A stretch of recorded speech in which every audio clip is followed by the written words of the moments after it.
Hello and welcome to episode 132 of the Grip Strip podcast, the Encumbered Much Open Wheel Redux edition of the Grip Strip podcast. My name is Philip Matthew. I'm your host, and I'm here with my co-host Josh Fine, listening to the Cars late model race at North Wilkesboro. I'm wearing my Dale Earnhardt shirt, Dale Jr. shirt, since I ordered two of them. So I'm going to wear the one. Josh is rooting on his boy who just pitted, and I was doing an impression of the announcers there. So, how's it going, Josh?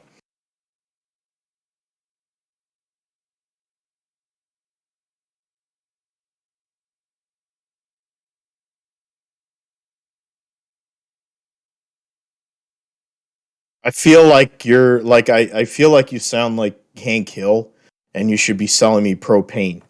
And then I could be boomhound. We're gonna go down there, and that's where that whole like I remember back when I was with Adam and doing the show back in the day, and he would do his Boomhauer impression, and then my Boomhauer impression would slide into like a Dale Jr., which was like a combination of Boomhauer was like a combination of Sterling Marlin and Dale Jr. So that was what that was. So we always called him Boomhauer. And then I did the Dale Jr., and it's kind of slipped in here now that he's slide job. And, and when he goes and says all the stuff and mirror, and all the different words, his vernacular, which is uniquely Dale Jr., the fact that he's back in a race car driving is nice. Carson Kvapel, he's also in that race. There's plenty of good drivers in that Cars Tour. They put out a good story about the guy who runs the Cars Tour. I think he was putting over Dale Jr. and Marcus Smith. I mean, I guess it helps when Dale Jr. is friends with one of the biggest people that runs motors racetracks. I think we can thank those two guys for why North Wilkesboro is back. I think this is one of the last races on pavement. They're going to run some dirt races here.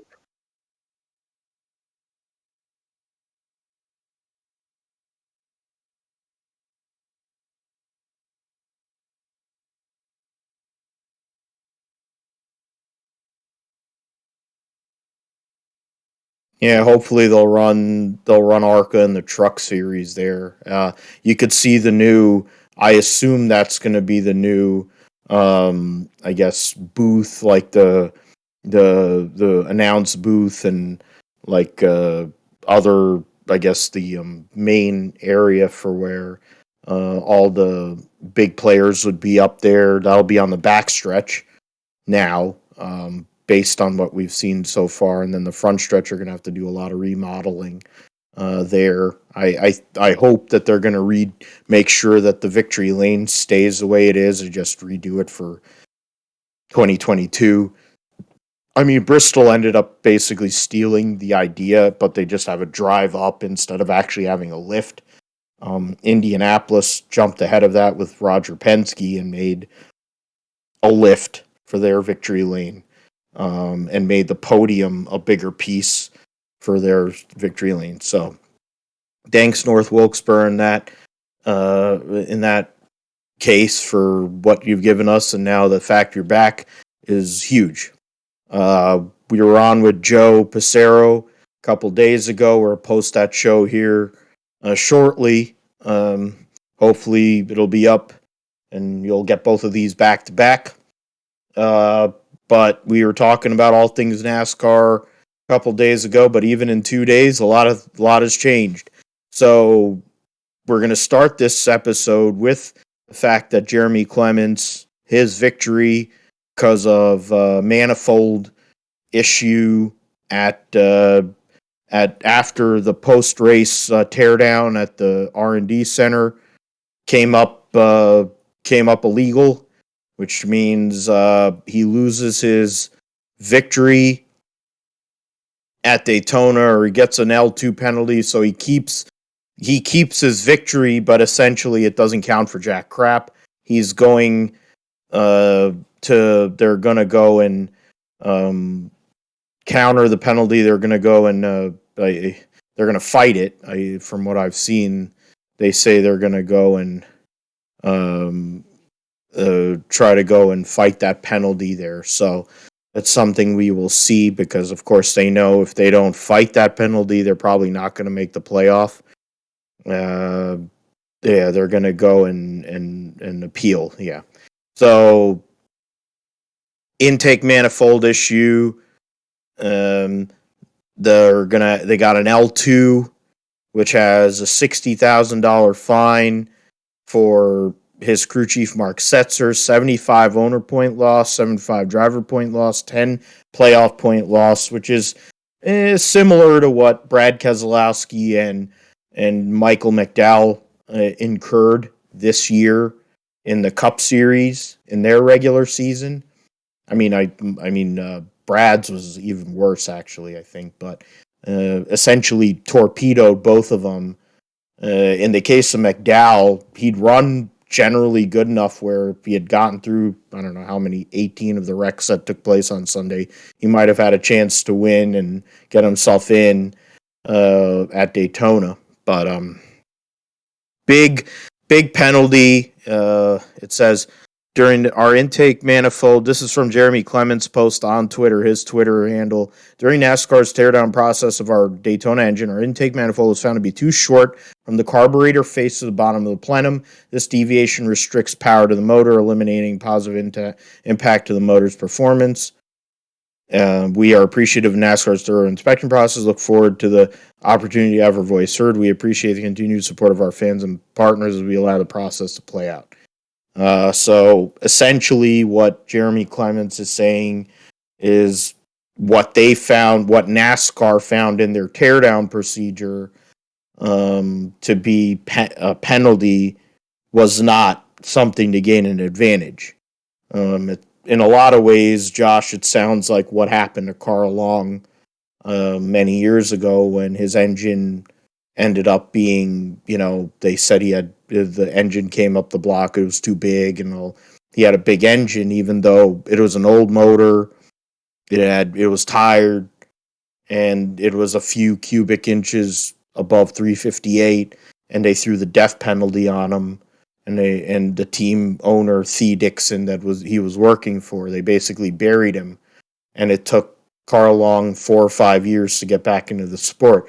And the irony in all of this, L2 penalty doesn't mean he loses the win for Jeremy Clements, but the guy that finishes second is Timmy Hill, who drives for Carl Long in the 13 car. So there's a weird symmetry on how that whole thing works. The way penalties seem to work in NASCAR, they always seem to throw the book at the little guy, and they don't really throw aggressive penalties at the big guy because at the end of the day, I guess you can say that it affected Martin Truex, or no, it didn't affect Martin Truex because the top two guys at Pocono were the 11 and 18. So, okay, my fault on that. But, when they throw penalties out, they usually throw penalties on the little guys, screw them over to basically go and say, hey, big teams don't do this. In the sense of knocking Jeremy Clements out of the playoff, I don't really understand why you would do that because he's a God bless Jeremy Clements and his team, but they're a non-factor for this championship. That's the best they've run all year, and that took after 90% of the field getting yard sealed for him to be there.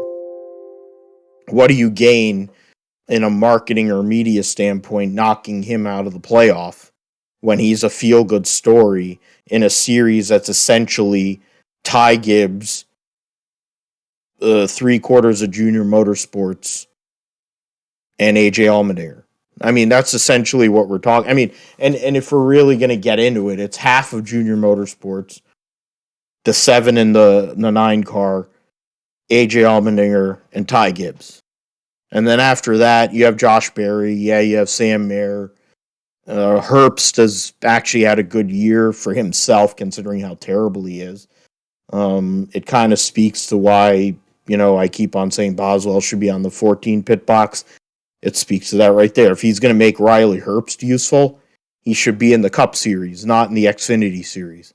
But in regards to Jeremy Clements, it's unfortunate for him and his team at the moment. Now, if the appeal works out, then it could be good for him and his organization to make the playoff, finish top 11 points. If it doesn't, he's kind of going to need a miracle here over the next, 3 weeks to make this playoff, because they have 3 races to go before they start their playoff format there, Josh. Yeah, I mean it's a interesting situation there with Jeremy Clements getting the penalty like that. Somehow this penalty is not as severe as Denny Hamlin's penalty in Pocono. Yet they're basically not going to let this win count towards the playoffs. So it's basically you keep the trophy but not the benefits.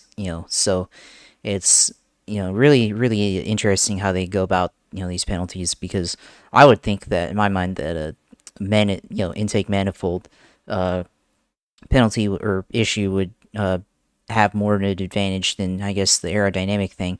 But one's, I don't know, I guess one counts more than the other there with the body panels on the 11 and the 18. But yeah, it screws over the 13 team with Carl Long and Timmy Hill, because they don't get a chance to claim a win. Although, I'm sure that they would rather have just won the race on the racetrack. I think that's better experience, and certainly they didn't get it done there. But they definitely don't get the win after the penalty.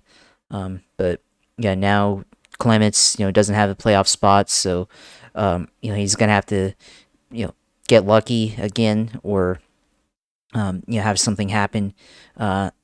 And he's probably out of contention now unless they somehow go on a tear, which possibly, I mean, maybe they're like, oh well, we lost our spot, now we got to really go for this and come up with strategies to finish in the top 10 or something for the next couple of weeks until their playoffs start, which I think their cutoff race is Bristol. So the that's, I guess it's possible, but it's, now it's very unlikely now that they make the playoffs. And yeah, now we have playoff drivers. I mean, it was not like Jeremy Clements was going to win the championship or anything, but he certainly would be a feel good story. The first couple of races, hey, anything could happen. Could make it to the second round based on the results. Someone has 3 bad races and they are able to make it in. That's certainly possible. But the way the series is, I think at the end of the day, yeah, it's definitely just going to be Junior Motorsports, Ty Gibbs, and AJ Allmendinger, and then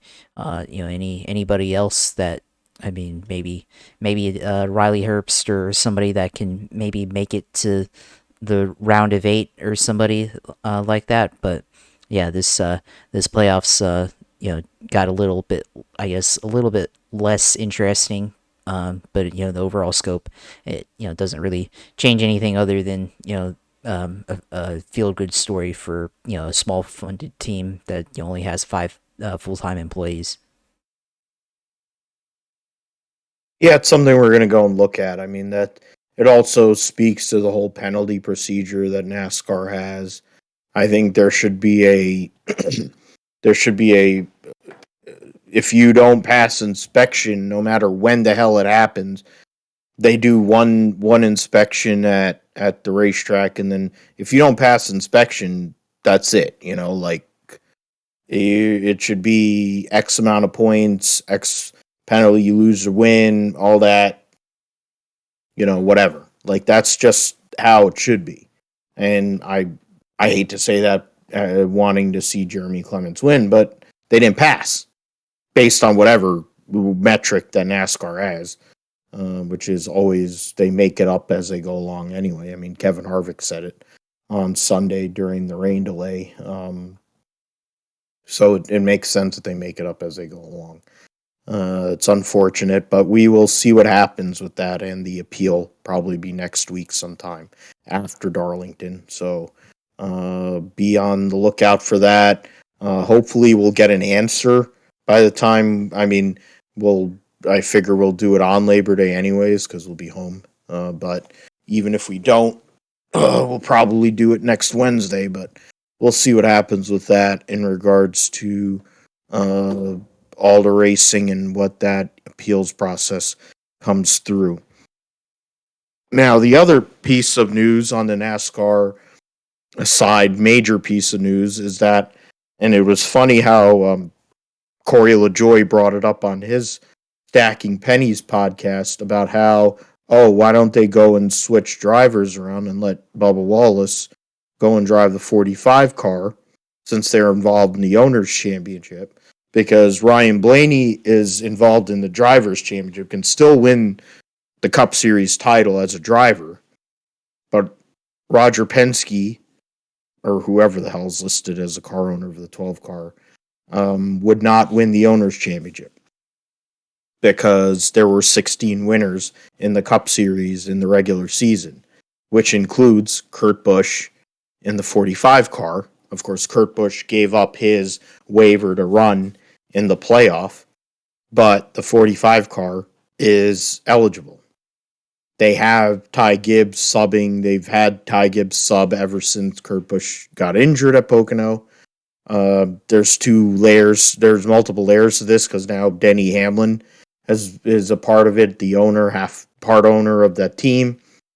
Bubba Wallace is going to be involved in the playoff in regards to the owner points playoff because unlike the driver points situation, I mean I might be wrong, Josh, but I think the owner points situation just goes across the board without resets and all that. Maybe I'm wrong. I maybe have to look back in previous years, but Well, there is an owner's chase, so yeah, there is that, but and yeah, it is based on the car finish and everything. So the owners championship does have a different thing. We have seen in the past in the Xfinity series, especially when the era where Cup drivers were competing in it, have a chance to go for the championship.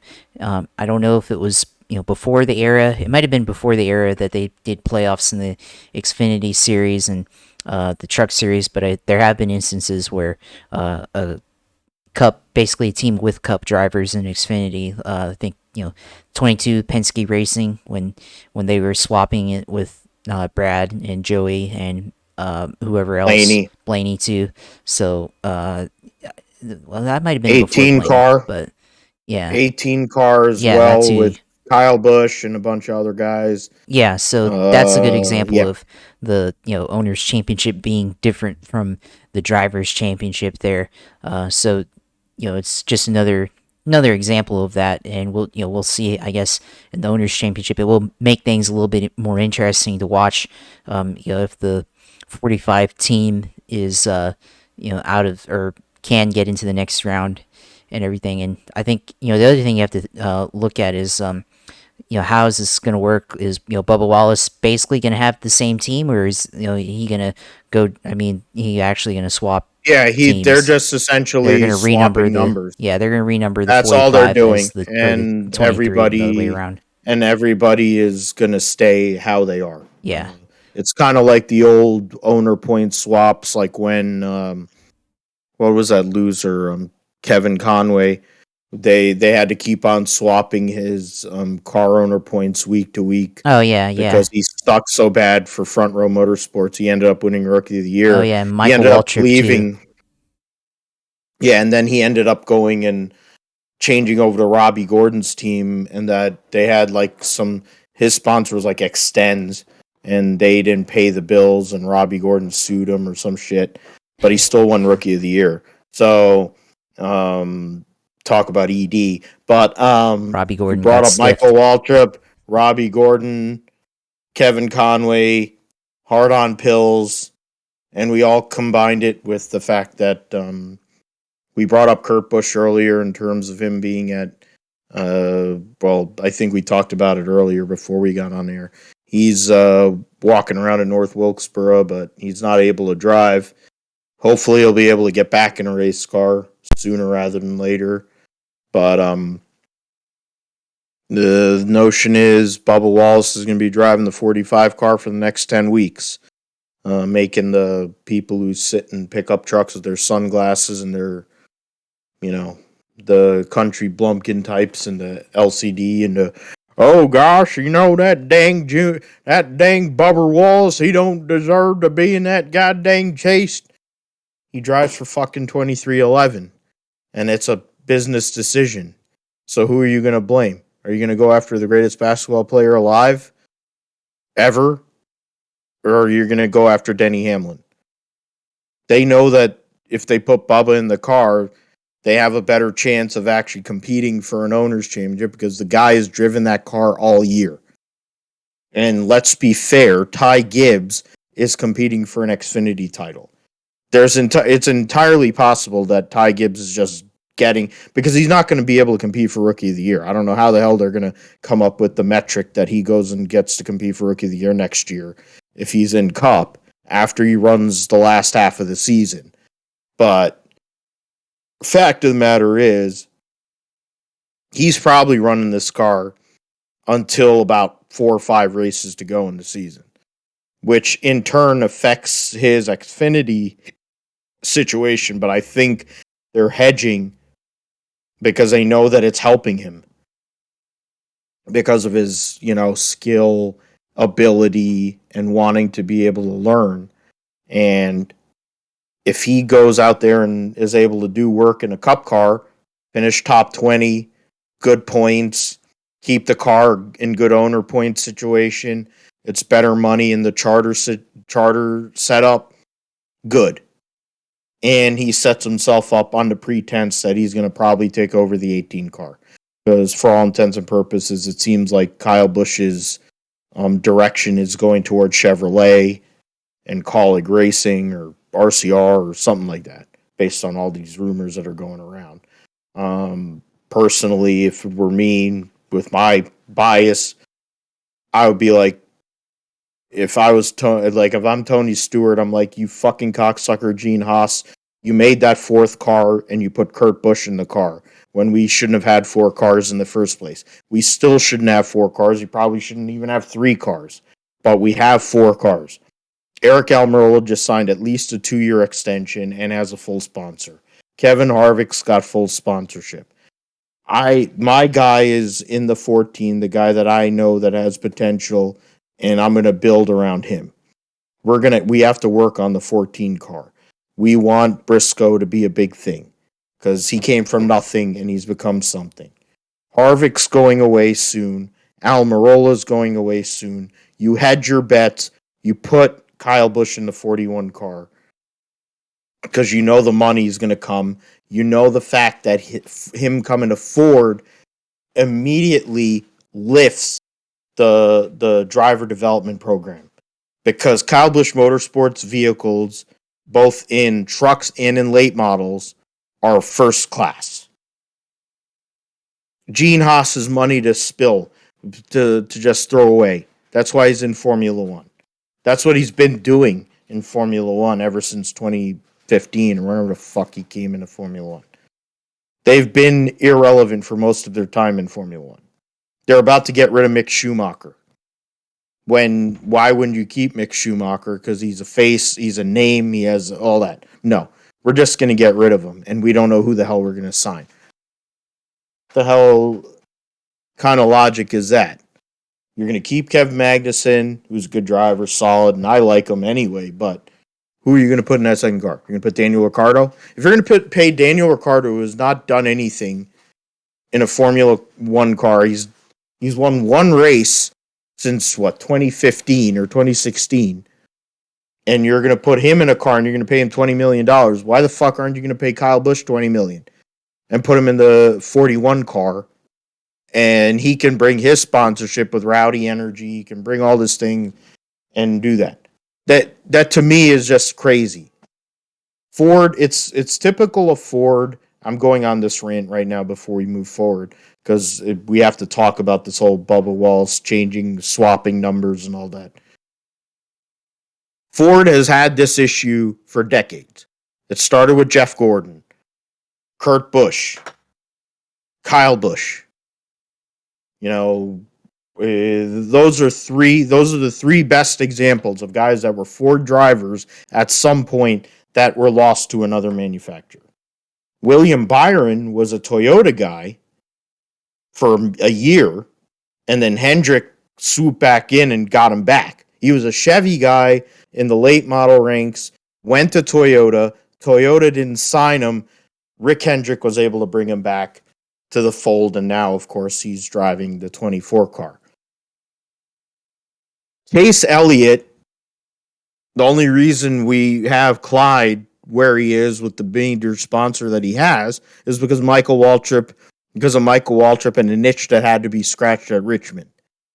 Let's be completely clear about that. Even though Brett Griffin says that Clint Boyer did nothing wrong, which tells you all you need to know about him and Clint Boyer. But Ford has whiffed on talent over the years. They've let talent go. They've been too cheap.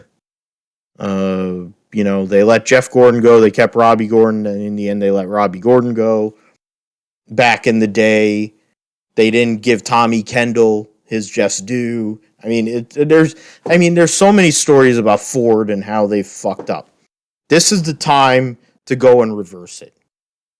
Kyle Busch, and I'm not even a Kyle Busch guy. This show's been on for 132 episodes. I do not like Kyle Busch. I can't stand him as a person. He's a douche. But the guy can drive, and the guy he's built some great things. And the fact is he's actually getting better. Probably because now he has a daughter. He has to actually be a good person. Because how is he going to explain to both of his kids that he's an asshole?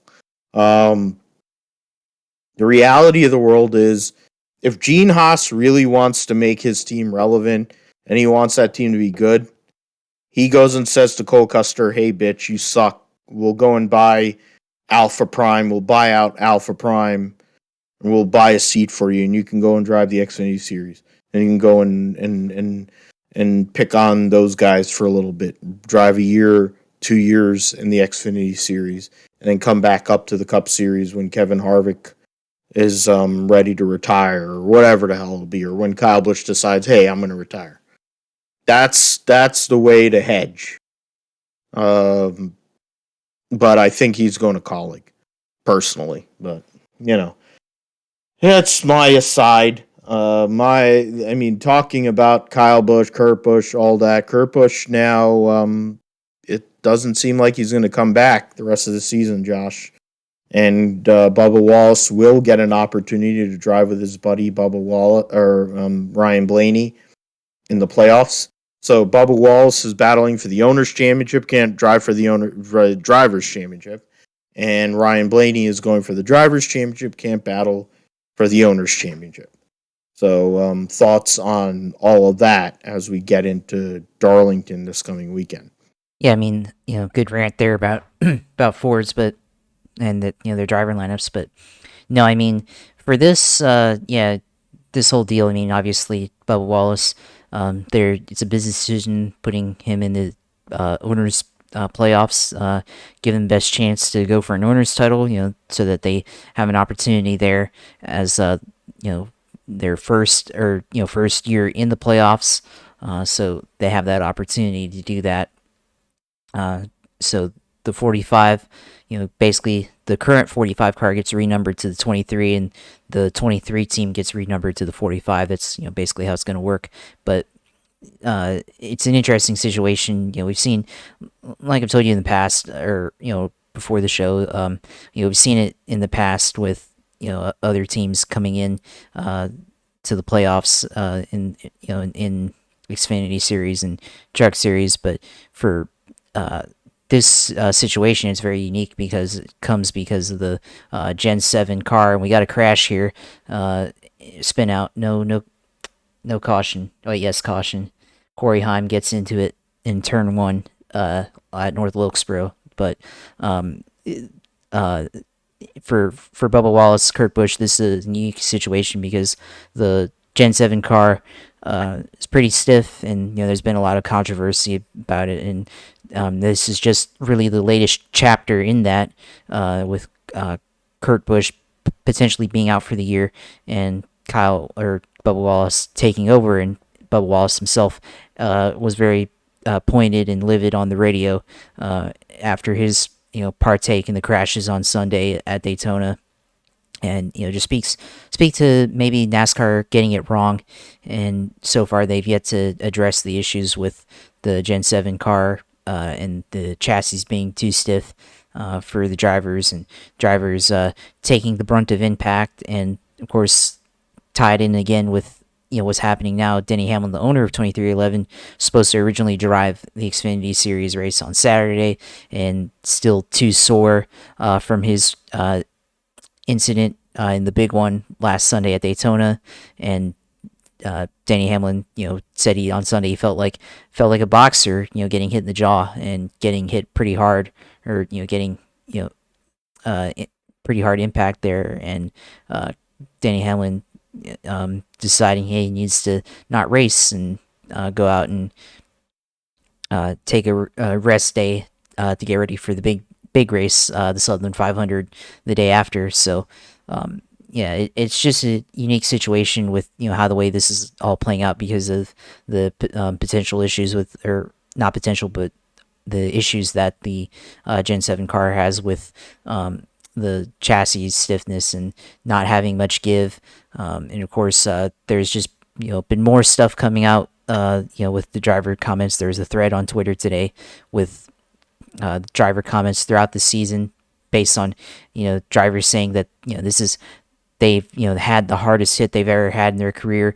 Bubba Wallace saying that he had that crash a couple of years ago in Pocono, where he hit pretty hard, and that was a pretty scary wreck there. And then now 2 times this year he's had 2 crashes, at Atlanta back in March, and then Talladega back in May, where both of those impacts were harder than that Pocono hit in 2018.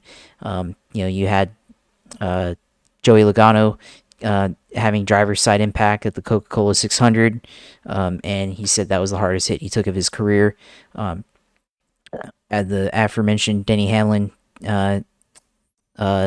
report from Sunday, just a lot of things. And Christopher Bell reported that it definitely feels a lot harder. People saying that just getting hit in the rear of the car, just even a bump in the rear, seems pretty hard.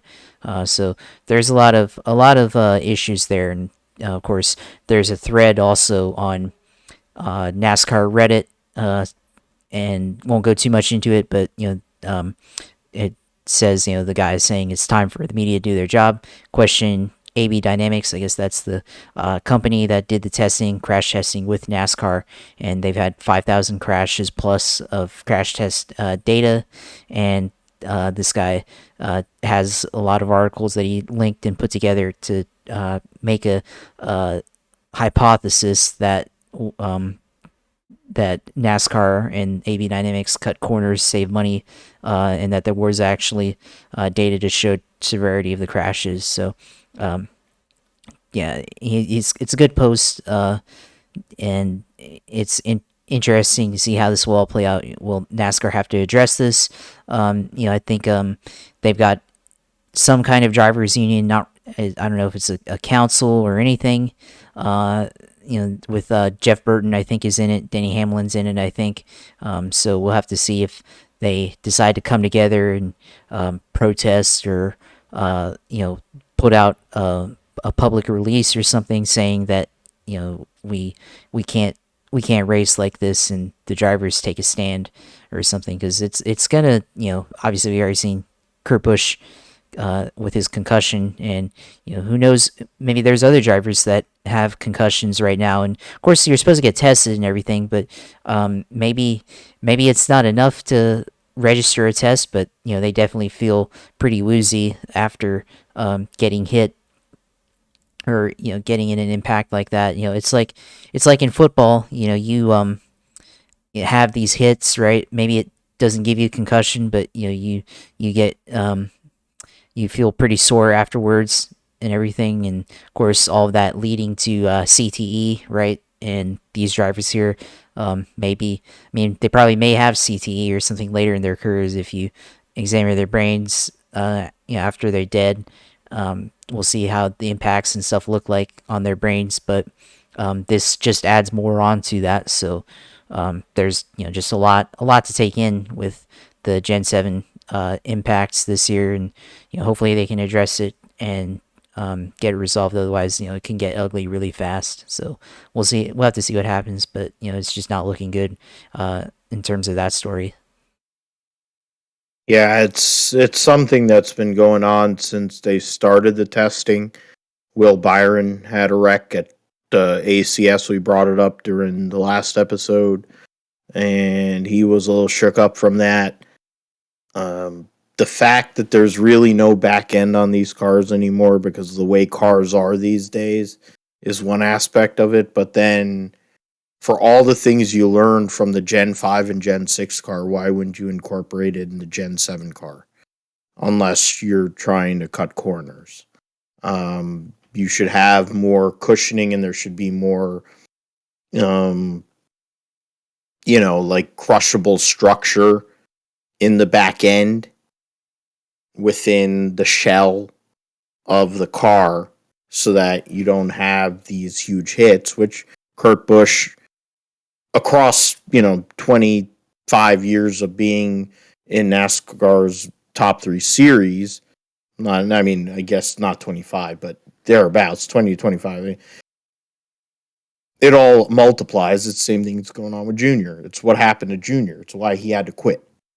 It's why Ernie Irvin's accidents and Ricky Craven. I mean, how many other people do we have to go through? And then there was a video. I forget who was involved in it on Sunday. I forget whose video it was, and they were showing the driver thing, and he was having the head shake back and forth. And the thing that was crazy about it is reminding me of two things. It reminded me of 2000, like I brought up in the previous episode, when all those drivers died of the basilar skull fractures. That was number one. Number two, when I saw that accident, the accident, I don't know if it's Denny Hamill or whoever, it reminded me of the late Eric Medlin and how his passing basically changed how NHRA built their cars because of the way the tire shake, the extreme tire shake that took place that had him have the head shake and movement in the car to where he had the brain injury to where he passed away. And that's for the asshole. This is for the asshole that says I'm not a journalist and I don't know my shit from the Grid Talk podcast. But he won't listen to this podcast because he's a fucking tool. Here, that tells you I can go and cross multiple formats and go and do the same and tell you real information. They had to change the car. That and John Force's accident when he crashed with Kenny Bernstein in Dallas and he got seriously injured basically set the tone for changes in NHRA. That was back in 2007, right? Yeah, that was 2007. It was in that area. Then you have, Dale Earnhardt passing, but 3 other people passed because of basilar skull fractures. We're basically going back to that time because the car is so stiff, it's essentially like having T-Rex in 2022. That's what it is because they told Ray Evernham, this car is legal with air quotes, but don't bring it back anymore because it's so stiff. If it hits the wall, we have a problem. Well, cars that weren't T-Rex hit the wall, and we lost 3 drivers in all 3 series. Adam Petty, Kenny Irwin, Tony Roper, and then we lost one of the greatest of all time in Dale Earnhardt. I mean, granted, I don't think that was all car. His Dale Earnhardt being Dale Earnhardt is part of what probably did it to him. But the fact of the matter is the safety aspects plus the way the cars were built and all that, and fine. But if Kurt Busch is out of this car and he's been driving all these years and he's a tough SOB and Denny Hamlin's having issues and these young guys are having issues, what do you think is going to happen? when you figure Brad's going to talk because he's an owner, he's a stakeholder now on top of being a driver. Joey Logano is a big piece now because he's going to be he's a face of Penske Cup program, which is quite something to say considering he looks like Gilbert Gottfried. But and he sounds like him too. But you got these guys. You got Kyle Busch. He's saying I need to go and hedge towards my future for my family. You have Denny Hamlin. He's got kids and all that. We're getting there's a line in the sand here, and hopefully we get through these next 10 weeks without major incidents like that. I mean, Talladega notwithstanding, but there's a problem here, major problem in regards to this Gen 7 vehicle and how it's built relative to what we need for the drivers to be able to stay safe and be able to drive and keep on going. We will definitely get into it next week, though. We'll see what happens at Darlington. It won't be, hopefully, not as many big hits and all that, but Yeah, well, hold on, an update on the North Wilkesboro. We just got a caution here, spinning out with, I think, less than 3 laps to go, and Junior's in third, and Carson Quapple's got the lead. Junior's been passing guys, so this is going to be interesting here on this restart. Junebug! That Dale Jr., God bless him, he's bringing it back to 1990, whatever the hell it was when he was driving it. Sun drop car back in North Wilkesboro and Myrtle Beach, and Carson Quapple wasn't even a thought. Green white checker coming up. He was Alabama man, didn't even think he was going to make that kid, and we're going to have a green white checkered. So we're going to go and transition between go from late model stocks to Formula One. Another second generation driver, fish lip Max Verstappen, started 14th, basically won the race after Lewis Hamilton launched over Fernando Alonso's id and ego. And Fernando Alonso made a typical comment, which him or Max or Lando would say, since they're all jealous of Lewis Hamilton. In regards to Max Verstappen, he is 93 points ahead in the World Championship, which for all those people that complained when Lewis was winning World Championships, I don't remember 93 points with,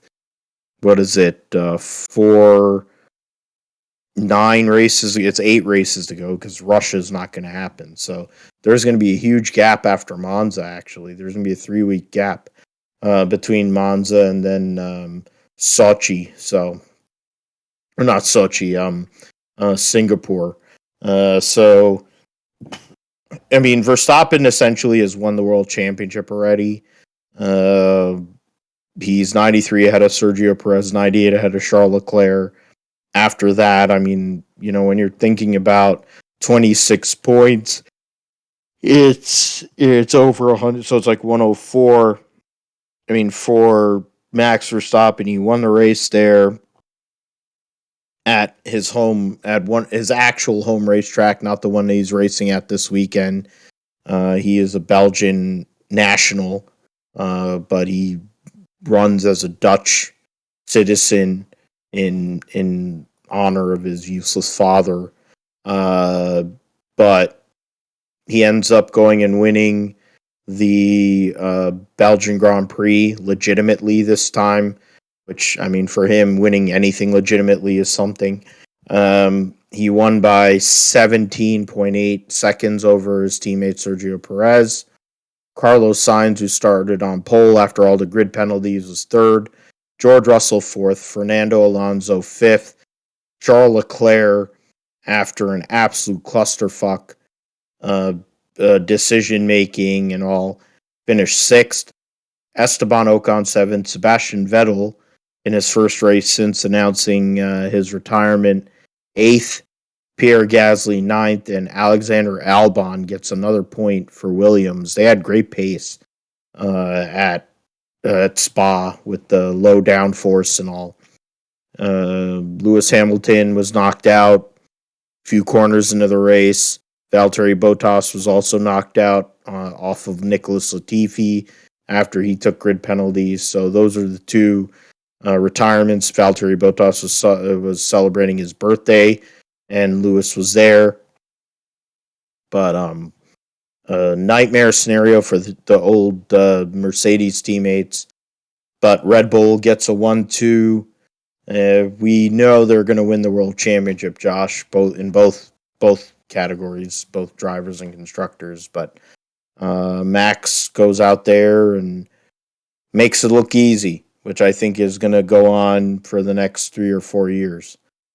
So for people who like Max Verstappen, you're probably not going to want to listen to this show. Yeah, well, real quick, they just took the white flag and Junior's in third. He's trying to go for second. Real quick, hold on. In a couple seconds, he's putting Junior the bumper. trying to go. He's trying to go and put the bumper to him. Trying to go and give him the bump and run, just like his daddy. Checkered flag. Carson Quapple wins. Junior gets third. All right, hey, good deal. So, all right, the number 3 car Dale finishes Jr. third. Dale Jr. finishes third. There you go. All right. See? Yeah, good stuff. My God, Jeff, I was going out there. I was driving at North Wilkesboro just like you when you were driving out there back in the day. And I finished third at North Wilkesboro. Yeah. And I finished behind my driver.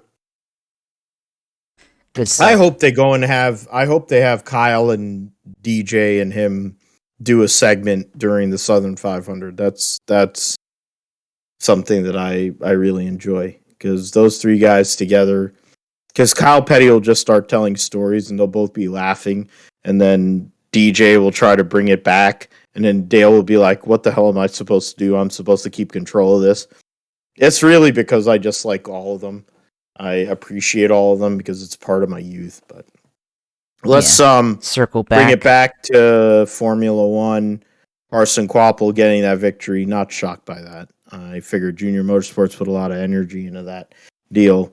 Verstappen wins after having to take a bunch of engine and penalties, but he had the fastest car. He had 1.8 seconds on Mercedes. He had 6 or 8 tenths in qualifying on Ferrari. It was going to happen. The caution, the full safety car that took place because Lewis and Alonso got together just kind of assisted in the result. And then you see Ferrari doing Ferrari things, which screwed Charles Leclerc over. Yeah, of course. And, with the way that this played out, I mean, yeah, you wouldn't expect Verstappen to qualify 14th in the first place.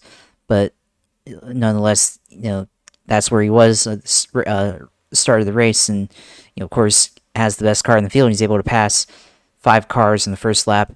And then, the chaos between Lewis Hamilton and Fernando, that's another 2 spots there. And then Valtteri Bottas fell out of the race also. He's already up there, and only 5 racing laps by the end of lap 8, and he's up to third, and he's got the victory in hands already, or in sight. Carlos Sainz had the lead from Perez, but Ferrari tried to undercut or overcut, even though Carlos was already in the lead, so they tried to protect it by going first, and then they screwed up their strategy, and Verstappen was able to stay out and take the lead, and dropped to second, but he was only 4.5 seconds behind Carlos Sainz, and then took the lead very soon after that, and then it was just a dominating performance after that for Verstappen. So just very easy. Shows when you have the best car in the field, you can do things like that, and then continue to put the nail in the coffin for everybody else to go for the championship. So yeah, it's continuing to look like Verstappen, and I think the only way that he wins or loses the championship is if they have a sudden stretch of DNFs or anything like that, where allows Ferrari or Sergio Perez even to catch back up to him in terms of points. But I find that hard to believe now that would happen, especially after the beginning of the year when Verstappen had those issues, and now it seems like they've gotten or overcome those issues, and now he's going to have a chance to go win the title for Verstappen once again. So probably safe bet to assume that Verstappen has the number one on his car once again in 2023. So we'll see how that goes and everything. But you mentioned Lewis Hamilton and Fernando Alonso and that incident. That was a interesting incident because Lewis went and cut off Fernando in the first after the straight after he rode Radion and After the Camel Straight, Camel Straight. So he cut him off there, and then the way that Lewis went into the air like that was surprising. He didn't actually like flip over, but he's able to land back on his wheels and keep going. But it wasn't too long after that. Had to pull over and stop because he had major engine issues because they just destroyed the back end of it. Yeah, exactly. And so there's just too much damage from that impact for him. So and then Lewis walks back to the pits. But yeah, I mean, pretty strong comments from Fernando there. I actually laughed at that. I thought it was funny, but Fernando's always got the best comments behind the wheel, or at least the most funniest comments behind the wheel, because he complained. I remember his comments at Monza a few years ago. He was just complaining the whole race, and then this one, and then there's others where he's had some pretty good rants, but entertaining rants. But the incident there, and that of course, Lewis probably wants to hope that this season ends very soon. This not a good stretch for him. He had that stretch where he was getting third place consecutively, but now the last couple of races hasn't turned out as good for him. So sure, he's hoping that this season ends pretty soon here, and I think everybody else, including you, Phil, hoping that this Formula One season ends pretty quickly because it's all Verstappen from here on out. So I think the only reason that I'm still watching Formula One for now is because I'm involved with Grid Talk. Yeah. I mean, you're involved too if you wanted to be a part of it, because I'm sure that George and everybody would like another person that watches Formula One. But the reality of the world is, it's funny how when I never had it because I had to watch Michael Schumacher dominate, then I had to watch Sebastian Vettel dominate. So I was happy, of course, when Lewis was able to do his thing, and now it's back to that. So at the end of the day, being older and not wanting, I'm gonna wake up and I'm gonna watch because I'm a racing fan. But when I see what I already know is gonna happen, I'm gonna go and do laundry. I'm gonna do other things. I'm gonna go get breakfast. That's what I'm gonna do. The only reason I still invest the same way as with NASCAR. Let's be fair here. Once you get to a certain point in your life, like there's people that they live for it and that's their whole entire life. I think the only thing I really live for in regards to like sports, there's certain events that I live for in sports, like Memorial Day with all the 3 big races. This weekend with the Southern 500, we're going to have Portland IndyCar, which we're going to get into in a little bit. You're going to have Formula One, Portland, then you're going to have Sun 500. This is a perfect Sunday for me. That's good. You're going to have a little U.S. Open tennis. Good day. You're there. You live for certain days, when you have the right setup. But when you know what's going to happen in Formula One, which is pretty obvious, The notion of actually sitting there and watching the whole thing is laughable. I'm not going to go and do that. I'm smarter than that. I have better things to do with my life. I can be productive and do other things and get more out of my life that way. Max Verstappen's going to win. He's going to keep on winning. He could set a record this year because of the number of Grand Prix we have for the most wins in a season. And I'm assuming he's going to do that because Sergio Perez is his lapdog because of the way Red Bull does things. Ferrari's a joke, and they fuck up constantly. And Mercedes' car is a piece of shit, and it's very inconsistent, like a lot of the other cars that are on the grid. So there's they could possibly do well at Singapore. They might do well this weekend at Zandvoort. But they're not going to do well at high speed circuits. They're not going to do well at circuits where you really need to have a lot of pace and stretch it out. So if it's a tight circuit, if there's not a lot of long straights, there might be a chance. But Max Verstappen's won the world championship. Red Bull's won the constructors. They're going to win the constructors for the first time since 2013. Max is going to win his first legitimate world championship. So credit to that cocksucker. So he'll hold that over on Daniel Suarez, even though it doesn't really matter much because Daniel Suarez is actually likable and he's a good guy. And he didn't have to go and have his dad swallow cock to go and have a career, but that's beside the point. All right, so let us move forward. I mean, we talked. Before we move on to the roundup, there's a lot of stuff. I mean, they didn't go and decide the Oscar Piastri thing. We're still on in a position where Oscar Piastri, we don't know where he's going to be, whether he's going to be at McLaren or Alpine. Contract recognition board hasn't done anything with that. Ricardo, of course, he's going to leave. Pretty sure that Haas, as I mentioned earlier, is probably going to be one place he could go. Alpine is another place he could go. IndyCar's that specter that he could possibly come to America, which would be huge. Colton Herta's become a player because One-Eyed Marco wants to have him in the fold. It also sounds like he wants Mick Schumacher in the fold, so he's hedging his bets. He wants to have a German driver with their Porsche partnership that's going to come up here shortly, since Audi already decided they're coming into Formula One this past weekend. They're going to go with Sauber. Porsche is going to go with Red Bull, and they want a German driver, so they're hoping Mick can come through in that. But they also want Colton Herta. In the process, Pierre Gasly might be a free agent, might go to Alpine to make two French drivers.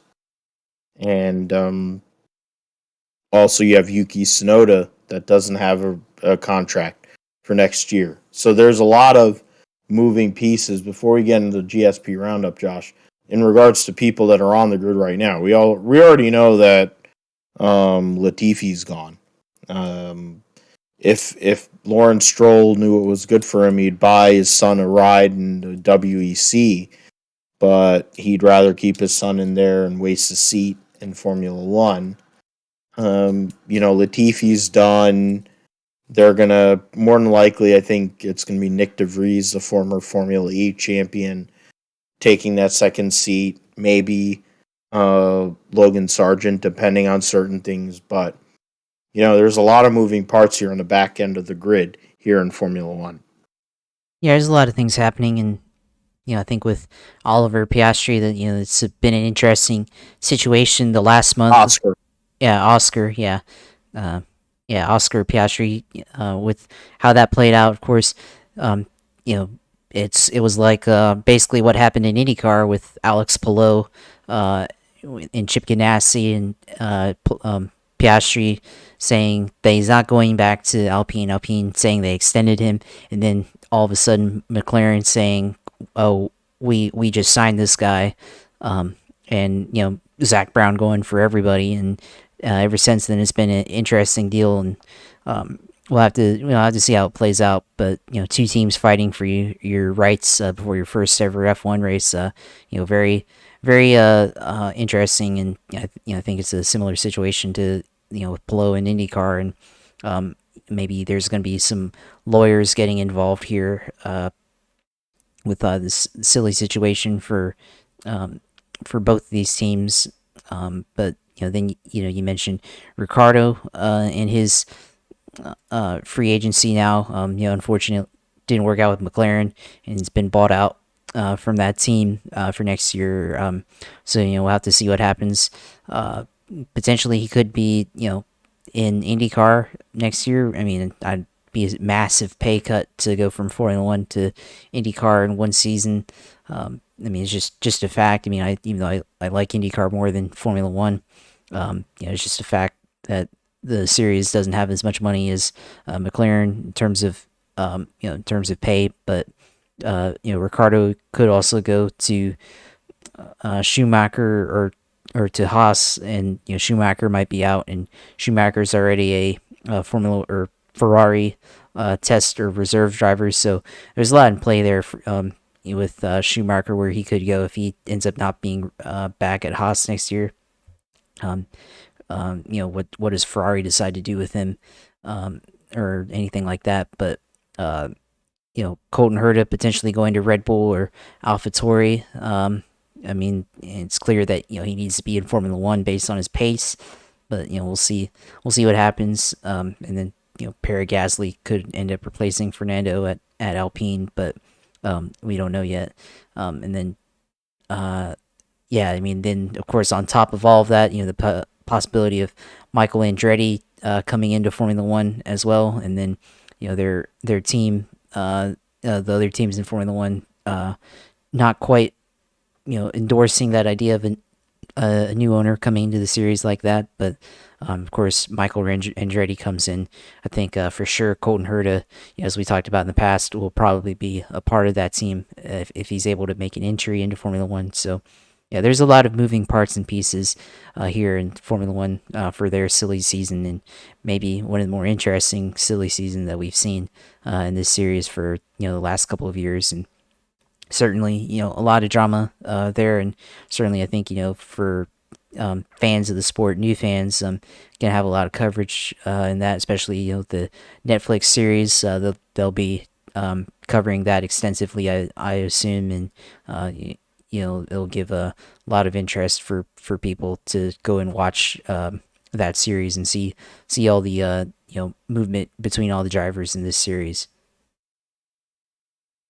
Yeah, definitely the whole aspect of Drive to Survive going and opening things up for fans and people wanting to be into the series. It's done a big thing for Liberty. It's opened up Formula One, and it might have made it to where Americans are going to want to watch. But the problem is, are Americans more wired towards the stupidity, the LCD aspect, or are they willing to deal with what it is, which is Max Verstappen winning every fucking week? Are you going to go and sit there and watch when he wins every fucking time? That's the thing. When you have actual fans of motorsports that don't really give a fuck when he wins, because I'm not going to sit there and put myself through that. We're the exception of the rule, I guess, but you have to be able to sit there and cultivate new fans, and Formula One has seemingly been able to do that. But we will see what comes from it here in future weeks in regards to Formula One and in general. and the silly season. We'll talk about it here on the GSP. Let's get into the roundup. Roundup discusses the first part will be IMSA GT, so not full open wheel. Can't say it's open wheel redux because we have GT racing. FAF racing Porsche won for the fifth time in 2022. And then the Windward Mercedes number 57 so GTD Pro and the number 9 FAF Plaid Porsche won the GTD Pro Championship for all intents and purposes. The Windward Racing Mercedes finished third overall and won in GTD over the harder racing GTD car. So Matt Campbell, Matthew Jaminet, who are trying to get into the Penske Porsche program here for next year in the GTP category, beat Antonio Garcia, Jordan Taylor in the Corvette Racing D8 by less than a second. Russell Ward, Philip Ellis in the Windward Racing Mercedes finished third, finish on the overall podium. The third place in GTD Pro was Jack Hawksworth, Ben Barnicoat, and Vassar Sullivan. Lexus, ninth overall.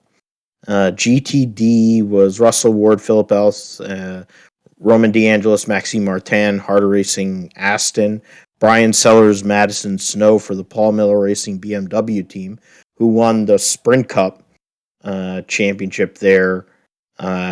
So good job for them, New Jersey-based team. So, of course, I'm going to root for them. Brian Sellers, of course, gets the what's her name? I'm forgetting her name. The announcer, Jamie Howe. Brian Sellers gets to put the wood to Jamie Howe, so God bless him. Made 2 kids with her. Madison Snow, one of the best super silvers in the business. Took a year off from racing. That's how much he's like, I hate the rules of FIA and their grading system. I'm going to quit racing for a year because I have so much money. My parents have so much money. I'm not going to race. And then he was back racing.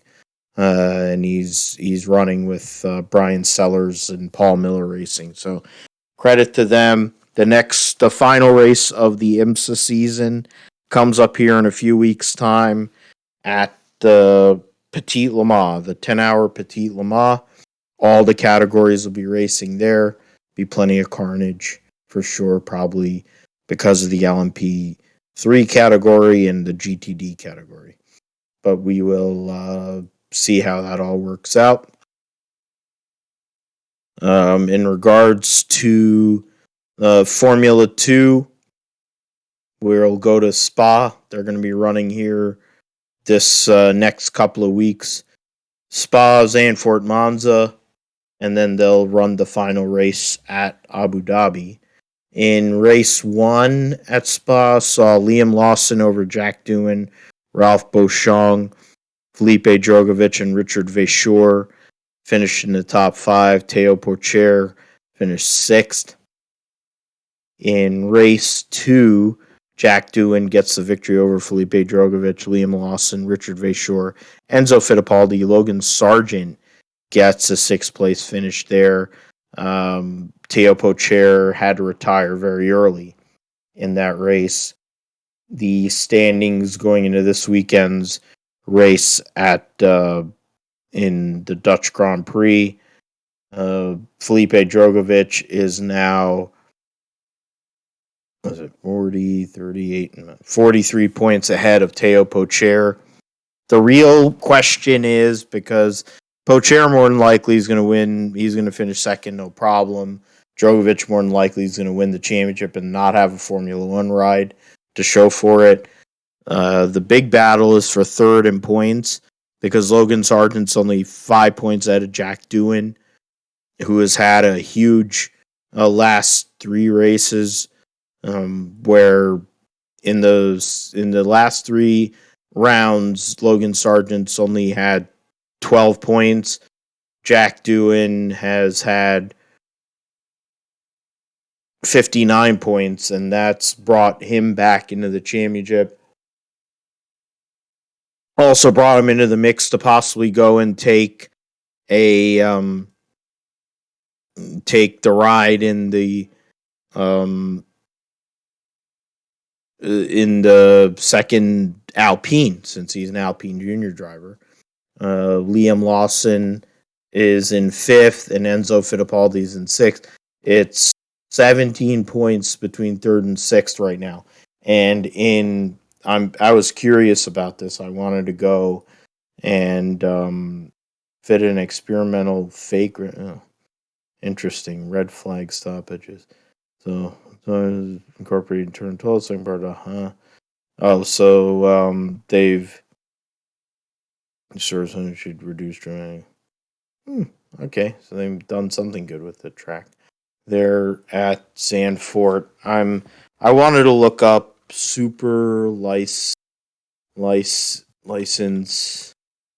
point system. That's what I was trying to. Yeah, FIA super license. You have to go and pay a fee. You have to go and complete at least 80% of each of the 2 full seasons, singles, at least 40 points over previous 3 seasons in your championship supplement 1. I like how IndyCar is lesser than Formula 2. That is essentially, that's a joke. IndyCar is better than Formula 2. No offense to the people that love Formula 1 and all that. IndyCar is way more difficult than Formula 2 because you have to run ovals, you have to run road courses, you have to run street courses, you have to run on tracks that are not really meant for racing. IndyCar is way more difficult than Formula 2. There should be way more value to that. It kind of goes to that whole Colton Herta argument. Formula 3, Formula E, and the WEC hypercar category are all in a pod. And then they give Super Formula is below that. Super Formula is tough. I don't get that at all. They value IMSA proto. Oh my god, that is dumb. Oh man, NASCAR Cup Series value is below driving Formula Regional Asia Americas, Formula Regional Japanese Championship, Formula Renault Euro Cup expires post. Okay, so that doesn't matter. How the hell is driving the Cup Series or Indy Lights or DTM or W Series or Formula 4 or Formula 4 is a different level? LMGT Pro. Okay, I just found out a big problem with the super license situation there in general, because I also was trying to figure out how the people, like, if you go, essentially it looks like if you finish in the top 3 in Formula 2, you're able to go and have enough super license points if you pay the fee to go and run the following year. Completion of 6 committed 2 so previous 3 years, free practice only super license. So you have to drive free practice 10 points. It's good lord. They gave Egghead a super license, but they're going to question Colton Herta or Alex Palou or Pato Award for a super license. That tells you all you need to know about what super license is about. Alex and freaking Latifi and Stroll have super license, and you're going to go and tell me that none of those guys deserve one? Go fuck yourself. It's ridiculous.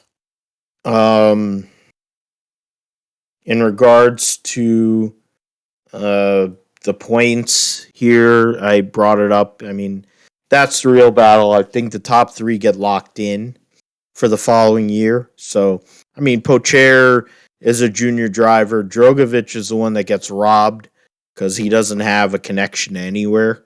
I'm assuming he would have to return to go and drive and defend his title. Logan Sargent's a Williams junior driver, so no matter what happens to him, I think he's going to be back. Liam Lawson's a Red Bull guy. Enzo Fittipaldi's in play. Doohan's a Alpine guy. So Pocher, I forget where Pocher is at, whether he's Ferrari or Alpine. I think he's if Pocher is in play, he might be able to get that ride too. So something we'll see with that. In Formula 3, the points battle is very tight, and there's only 4 rounds to go in their season after this week. After last week, in race 1, we saw Oliver Bierman win for Prema over Roman Stanek and Alexander Smolier. Johnny Edgar and Artur Leclerc were the top 5. In race 2, Zane Maloney from Barbados gets to win over his teammate Roman Stanek. Oliver Bierman in 3rd, Oliver Goth in 4th, and Johnny Edgar in 5th. So Trident gets all 3 of their drivers in the top 5. The standings going to Zandvoort this weekend. Isaac Hadjar is the points leader by 1 point over Oliver Bierman. And Victor Martins, who didn't get any points this past weekend. First time he hasn't scored. He has not. The first non-score for him. Bierman had a non-score at Imola. Martins, Artur Leclerc scored every round. 5 points from 1st to 4th.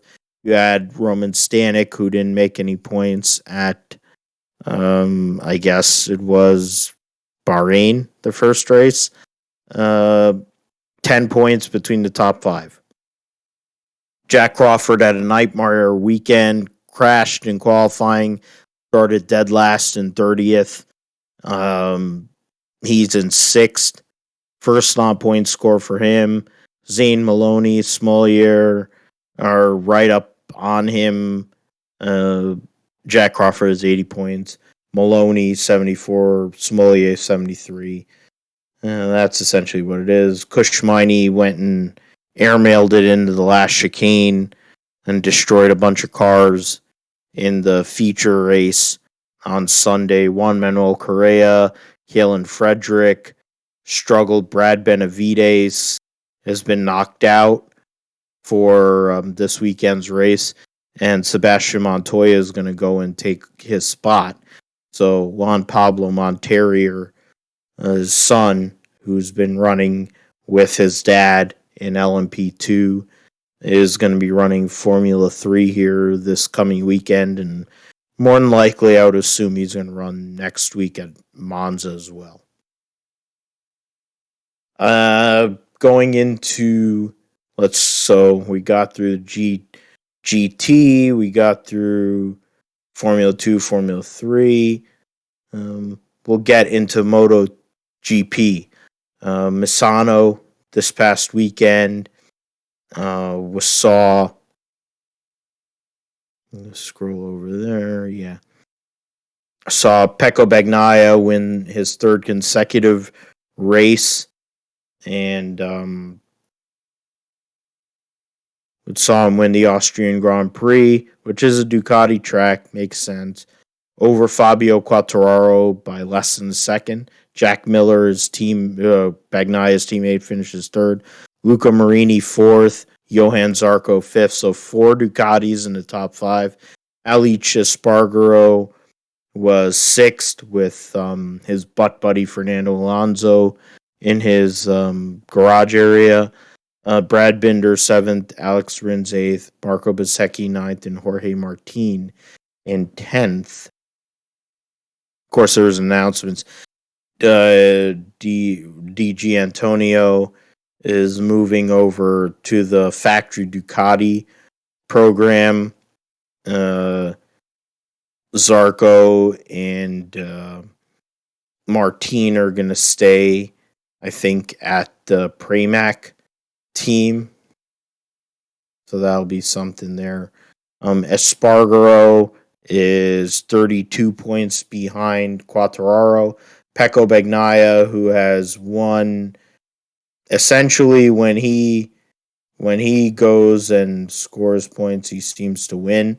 So Pekko Bagnaya has won the last 5 times that he stayed on his bike. He's won. So that's 5 out of the last 8 races. It looks like he's won. 5 out of the last 8 races he's won.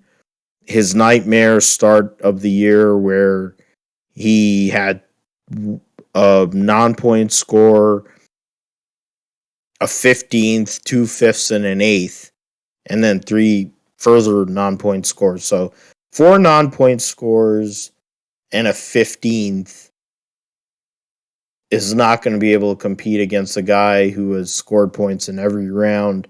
Sans won this year, which is what Fabio Quartararo has done in his defense of the World Championship. And he's been able to hit the podium with a bike that is not that good. So we will see what happens with that. Alicia Spargaro has scored points in every round this season. So that's the reason why Pekko Bagnaya is behind both of those guys. That's where the World Championship is. Next round of the World Championship will be at the San Marino Grand Prix this coming weekend. So we'll see what happens with that at the Marco Simoncelli racetrack there. Misano World Circuit Marco Simoncelli. So all 3 series and I guess Moto E will be there as well. Moto 2 is also at the last time they were at what's it called, at the Dutch Grand Prix, and coming back for Misano this weekend. The results from the last race: Ayagura, Somcat, Chantra, and Jake Dixon. The podium: Pedro Acosta, Augusto Fernandez, your top 5. The standings coming into this weekend's race: Ayagura is a point ahead of Augusto Fernandez. Celestino Vietti is in 3rd. Aaron Canet 4th, and Joe Roberts tied with Tony Arbolino and Jake Dixon for 5th. Cameron Beaubier is 17th in points. He's about 21 points out of 12th. So chance to go and make something happen there if he can go get some good runs together. He has run 4th at a race earlier this year. He finished 4th at it was France. So he finished 4th in France and at Le Mans. And that was a good run. And I think he could have had more there. He's figuring out those bikes. They're different than running the super bikes here in America and running 600 super sports for sure. He's had some struggles otherwise. Sean Dillon Kelly's only had the 1 point score, but Cameron Beaubier scored points at the last race, 3 points. So hopefully he can go and do some work here over the next 8 races to finish out this championship. The U.S. Nationals will be at Indianapolis, of course, this coming weekend. The Big Go, as they call it. There's going to be a big field running this weekend in all the categories. They're going to have the Mountain Motor Pro stocks. They're going to have the actual regular Pro stocks, Factory Stock Showdown, Hemi Challenge. So I figured that's I thought that what's her name would be in the Hemi Challenge because it's a bunch of Dodges. That's what I want to watch, the Hemi Challenge. That sounds. Oh, I didn't want to do that. Go back there. Okay. Top Fuel Harley, which is a bunch of insane bastards riding motorcycles that go 240 miles an hour. You have 1, 2, 3, 4, 5, 12 bikes. So there'll be people that get buys. I mean, the fact that you're still alive after you ride those bikes is a whole other thing. Randall Andrus, the defending champion of the series, Jay Turner. Those guys all of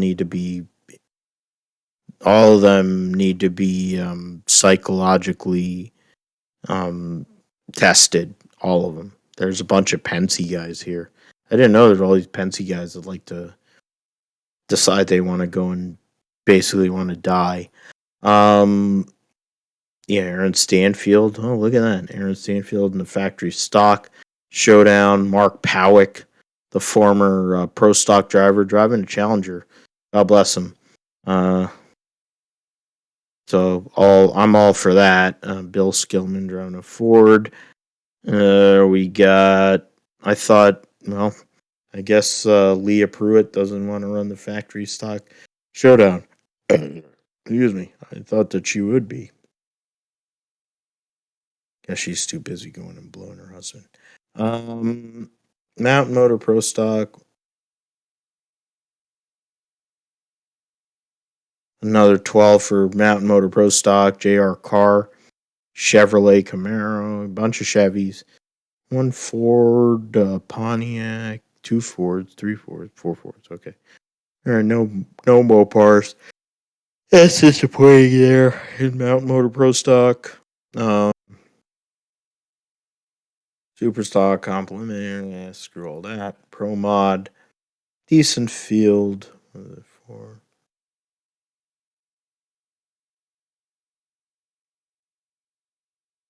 so 18 for 16, I assume. Ricky Smith, the ageless one. He was like 180 years old, still racing. DV Fast Jackson, former champion. You got Mike Castellana, another former champion from New York. Sidney Frigo, who's ate it or tried to eat it a couple of times. Everybody's got Chevys. Like, what the fuck? Stan Shelton at least has a Ford.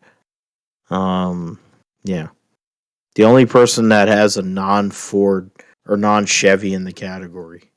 I'm rooting for that guy. Hopefully he makes the show. Because it's boring.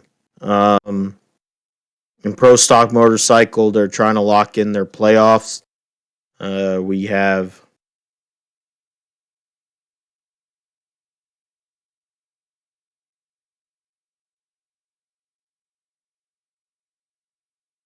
22 bikes for 16 spots. Matt Smith is the defending champion. He's riding a Suzuki. His wife, Angie Smith, is going to ride a Buell. But the category is kind of leaned towards going back to the V4s. Gianna Evaristo / Salinas. Dash Salinas is in the field. You got Angel Sampay, Steve Johnson, who's had a great bike for a lot of the year this year, Eddie Krawick. Ryan Ayler You have Joey Gladstone, who recently has went on a heater with wins. Scotty Polachek trying to make it in with an EBR Buell.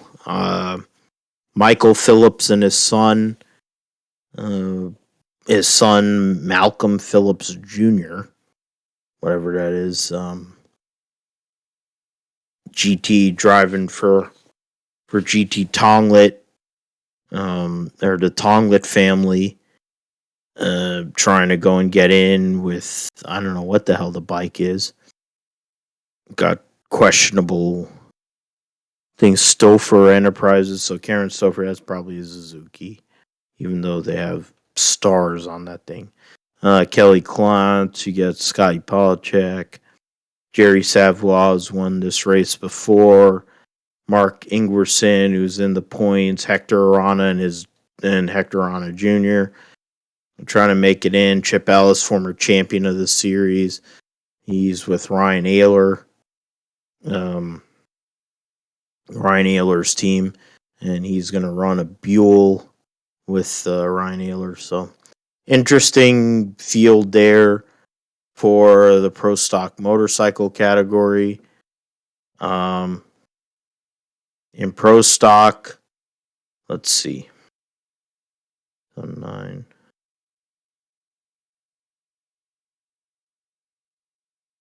18 for 16, so not that much drama. Probably Alan Brzezinski, the Jersey driver with a Dodge, is probably going to fail to qualify. And then one of the Quadras probably going to fail to qualify there, I would assume, because Bo Butner has the big motor. He always has that. Kenny Delco seems to make shows no matter what. So I would assume Brzezinski misses a show with the Mopar. You have Eric Enders trying to contend for another championship. Troy Coughlin Jr., who has been on a heater recently. Rooting for Camry Caruso, New York-based family team. Older car, rooting for her to have a good run here this coming weekend. Make the most out of it. And we'll see what happens at the U.S. Nationals. It's where careers are made, honestly.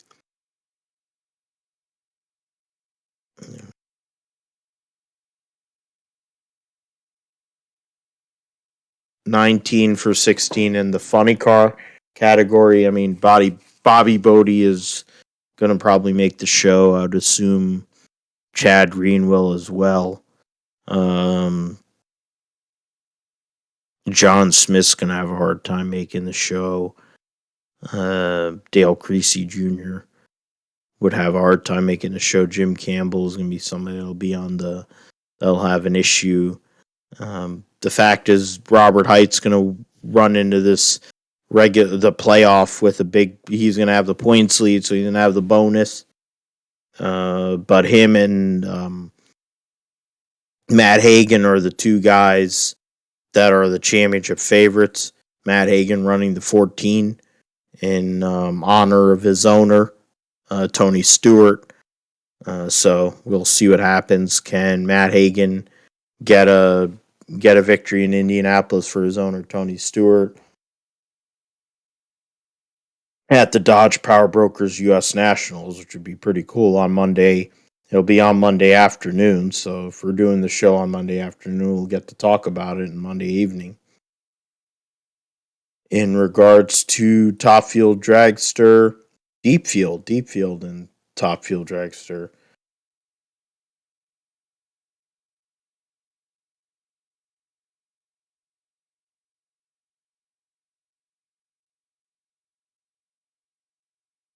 $25 cars. Wow. 25 cars for 16 spots. So, deepest field they've had all year. You got people coming from Canada like Dan Mercier. You have guys coming from wherever. Alabama. Got, Spencer Massey, who's been known to bring soft shell coolers into banquets. Doug Foley, Scott Palmer, Scott Farley. Got some interesting names here. I mean, Trip Tatum, another one. Lex June. So it's going to be a tough field for Top Fuel to make the show, considering that they got the All-Star call out this weekend for both Top Fuel and Funny Car. That's an interesting side note in regards to the actual race that will take place this weekend. So a lot to look at, the standings as we get into the U.S. Nationals. 4 drivers are locked in as of now in Top Fuel: Brittany Force, Mike Salinas, Steve Torrance, Justin Ashley. Essentially, once a qualifying run happens, I would assume that Josh Hart, Sean Langdon, Leah Pruitt will get locked in. But we will see what happens because it's points and a half. 9 drivers are locked in Funny Car: Robert Height, Matt Hagan, Ron Kepps, Bob Tasca, John Force, J.R. Todd, Alexis DeJoria, Cruz Pentragon, Tim Wilkerson. Chad Green is only 4 points ahead of Jim Campbell. Blake Alexander is 26 points out of 10th. So that's an interesting battle because I don't know how it works in regards to people that fall out of the top 10. So something we'll see with that. Enders, Aaron Stanfield, Kyle Koretsky, Greg Anderson are locked in. I would assume Troy Coughlin, Dallas Glenn, and probably Mason McGahey will all lock in after a qualifying run. Camry Caruso will probably lock in after 2, along with Matt Hartford. And the real battle, I guess Camry Caruso's okay, but Matt Hartford is only 30 points ahead of Fernando Quadra Jr., and he's 50 points ahead of Derek Kramer. So Derek Kramer has a backdoor chance if he can go and put together a weekend. He could go and get himself into the playoff. Chris McGay probably not going to make it, and a couple of the Quadras are not going to make it. I mean, as it's saying, none of them are in. So Fernando Quadra Jr., they're going to go and put all the energy behind him. In the Pro Stock Motorcycle category, 8 riders are in. Joey Gladstone, Angel Sampey is only 64 points behind. Craywick 96 behind. Steve Johnson 103. Matt Smith 109. Andy Smith, Jerry Savoie, and Karen Stouffer. And then there's a huge gap to Mark Ingwerson and Ryan Ayler. Ayler's only 7 points out of Jimmy Underdahl. And that's really the battle. Bostic, I don't think it was on the list. Gianna Salinas is there. Kelly Klontz is there. Ellie Tonglett's not running this weekend. So, more or less, the Pro Stock Motorcycle category is locked in for what we're going to see. Hopefully, we'll see some good racing this coming weekend at the U.S. Nationals. So with that, we will move forward to the IndyCar race at Portland. 2 races to go in the IndyCar season, Josh, and points battle is really close in IndyCar. 7 drivers are still in this points battle for the IndyCar championship. Tough racetrack, Portland. It's simple in a lot of ways, in theory, but doesn't mean it's going to be that simple. When it comes to the results and everything, it's I mean, Alex Palou won there last year in which essentially locked up the championship. Will Power, Takuma Sato are the three winners in the modern era. Um, there are guys, Sebastian Bourdais is a two-time winner there. Of course, he's not running IndyCar anymore. Cristiano D'Amata, two-time winner there. Jill DeFerrin, AJ Outer Almendinger, who won there earlier this year in an Xfinity car. So, I mean, there's a lot to look at in regards to this race. I mean, practice and qualifying this weekend is going to really dictate. Portland is a race where you need track position unless crazy cautions happen. You are dictated based on track position. So, what are you looking at? I mean, I'm going to throw this out there. Will Power wants to get that pole to break his record with Mario Andretti. He has two chances to do it this year. He's the points leader. I don't think he's going to win the pole this weekend. I figure he's going to win the pole next weekend at Laguna Seca. He'll be up there, but I feel like there's going to be somebody else. I don't know who, but I don't think he's going to win the pole here this weekend. What are you looking at for this weekend at Portland? Here, there's not a whole lot to work off of in recent memory, but it's going to be a very tough race to figure out who's going to win and all. But 7 drivers are still in this battle for the championship. Yeah, 7 other drivers battling for this championship here. It's going to be really interesting, and I think really the main contenders are Will Power, of course, Newgarden, Scott Dixon, Marcus Ericsson. Those are the guys that are within a chance of winning the title. I think for other racers, let me pull up the standings here really quick. But we'll go to the standings. For Polo, Scott McLaughlin, there's still a possibility. They both have 43, 54 points back, but I think the main focus is going to be on the top 4, championship 4. I guess you could call it, borrow from NASCAR. The Marcus Ericsson, Dixon, Newgarden, and Power, all within 17 points of the lead. So this race is going to be very important. But Will Power, of course, led testing last week at Portland. A lot of crashes. Apparently, reports from Racer.com. Guys going off track and putting in the wall. So there is going to be some challenges here. I think this is still a challenging track, but Portland is a very track position important racetrack. Will Power won here a couple of years ago, back in 2019. But this race he has to win. I think if Will Power wants to win this championship, then he has to win this race.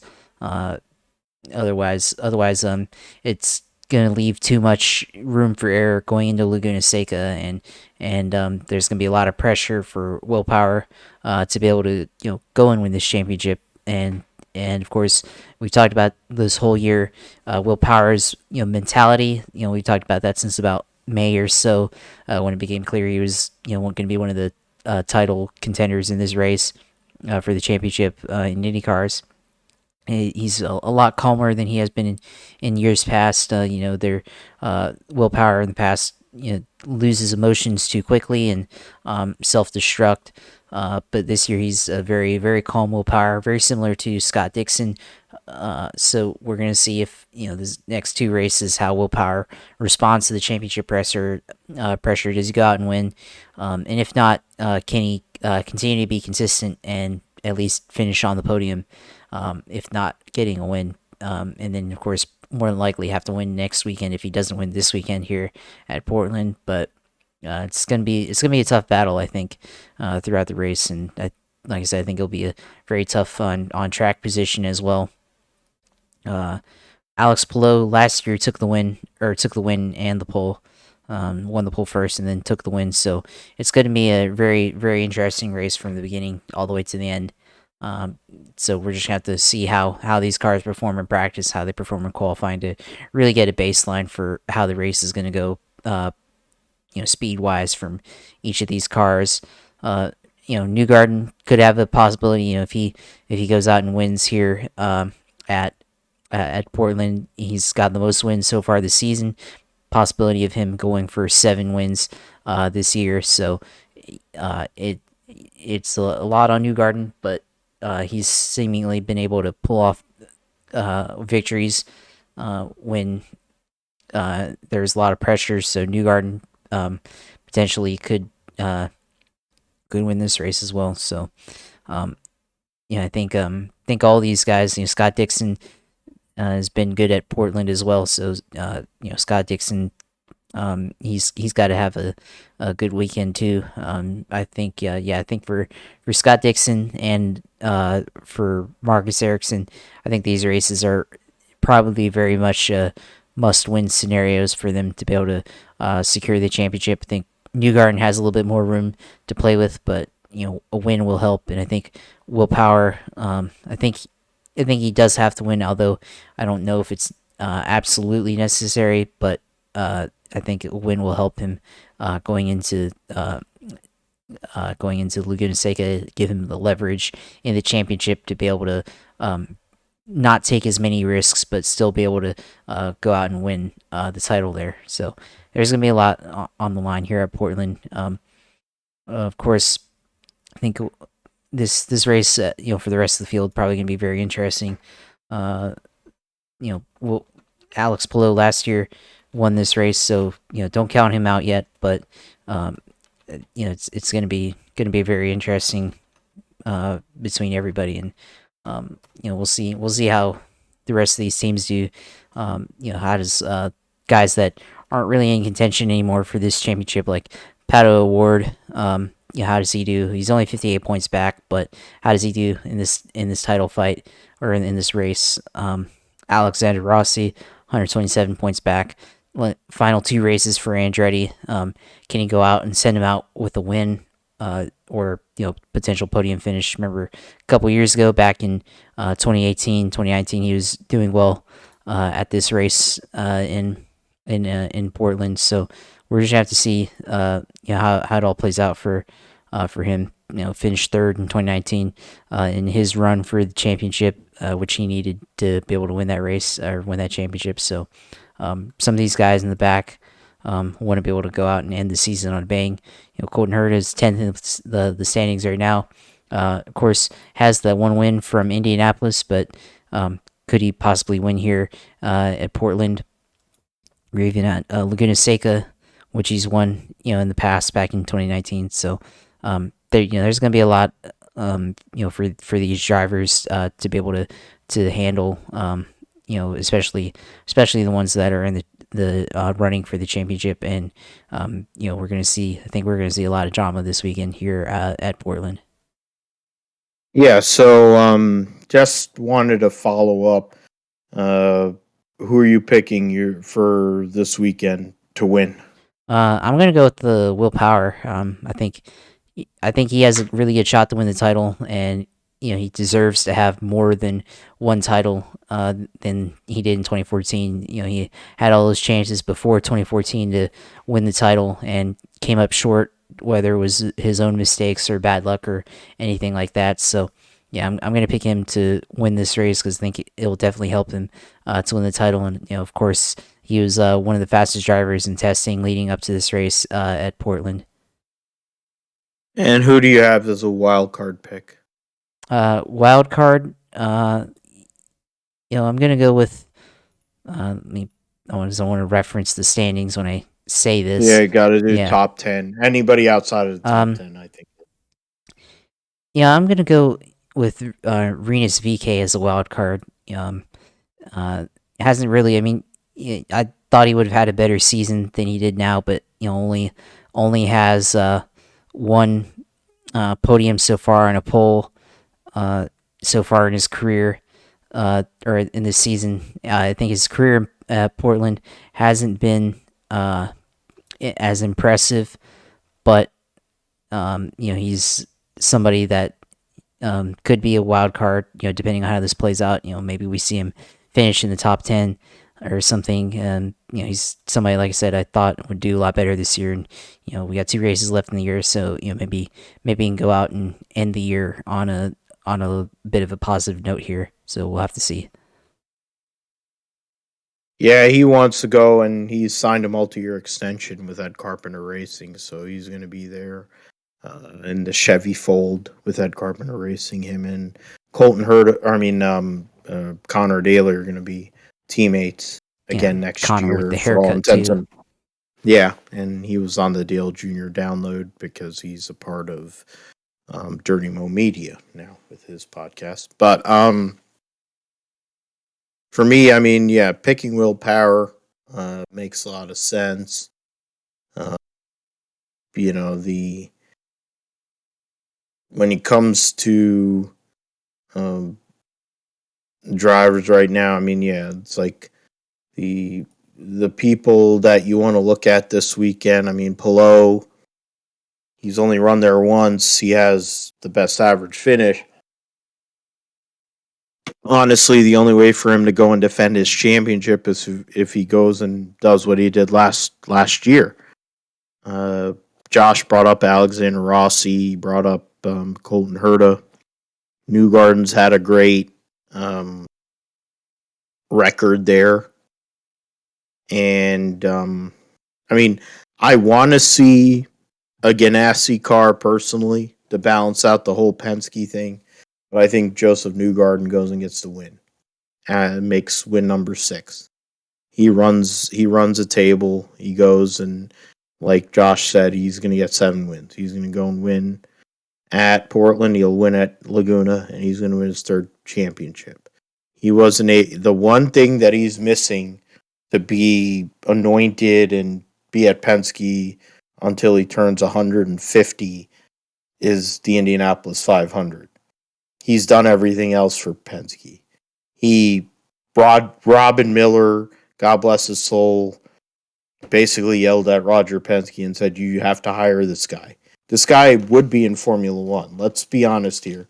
The fact is, he is a Formula One guy. That's how good he is. That's his mentality and all that.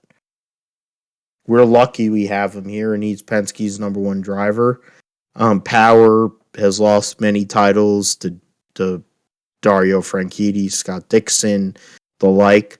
Well, he's going to lose his championship to his teammate. It's going to be Joseph Newgarden, in my opinion, this Sunday in the IndyCars for Portland with 2 races to go. For Phil is Joseph Newgarden to win. And then in regards to people who are outside of the top 10 in current IndyCar points, because I wish I could pick Scott McLaughlin and just hedge, but he's not outside of the top 10. So Josh picked Renus VK. I'm going to go with David Malukas. David Malukas is on a heater here recently. He's been on a good run. Wild card for Phil is David Malukas. It's not my bias because I picked him for Rookie of the Year. Because Christian Lundgaard would be another good pick, honestly, because that car won at Portland a few years ago. And I figure Lundgaard is going to be a favorite to get into the Fast 6. Malukas is coming off his best finish of his career. He is that talented. He is that good. Just helps that his dad is really freaking rich, too.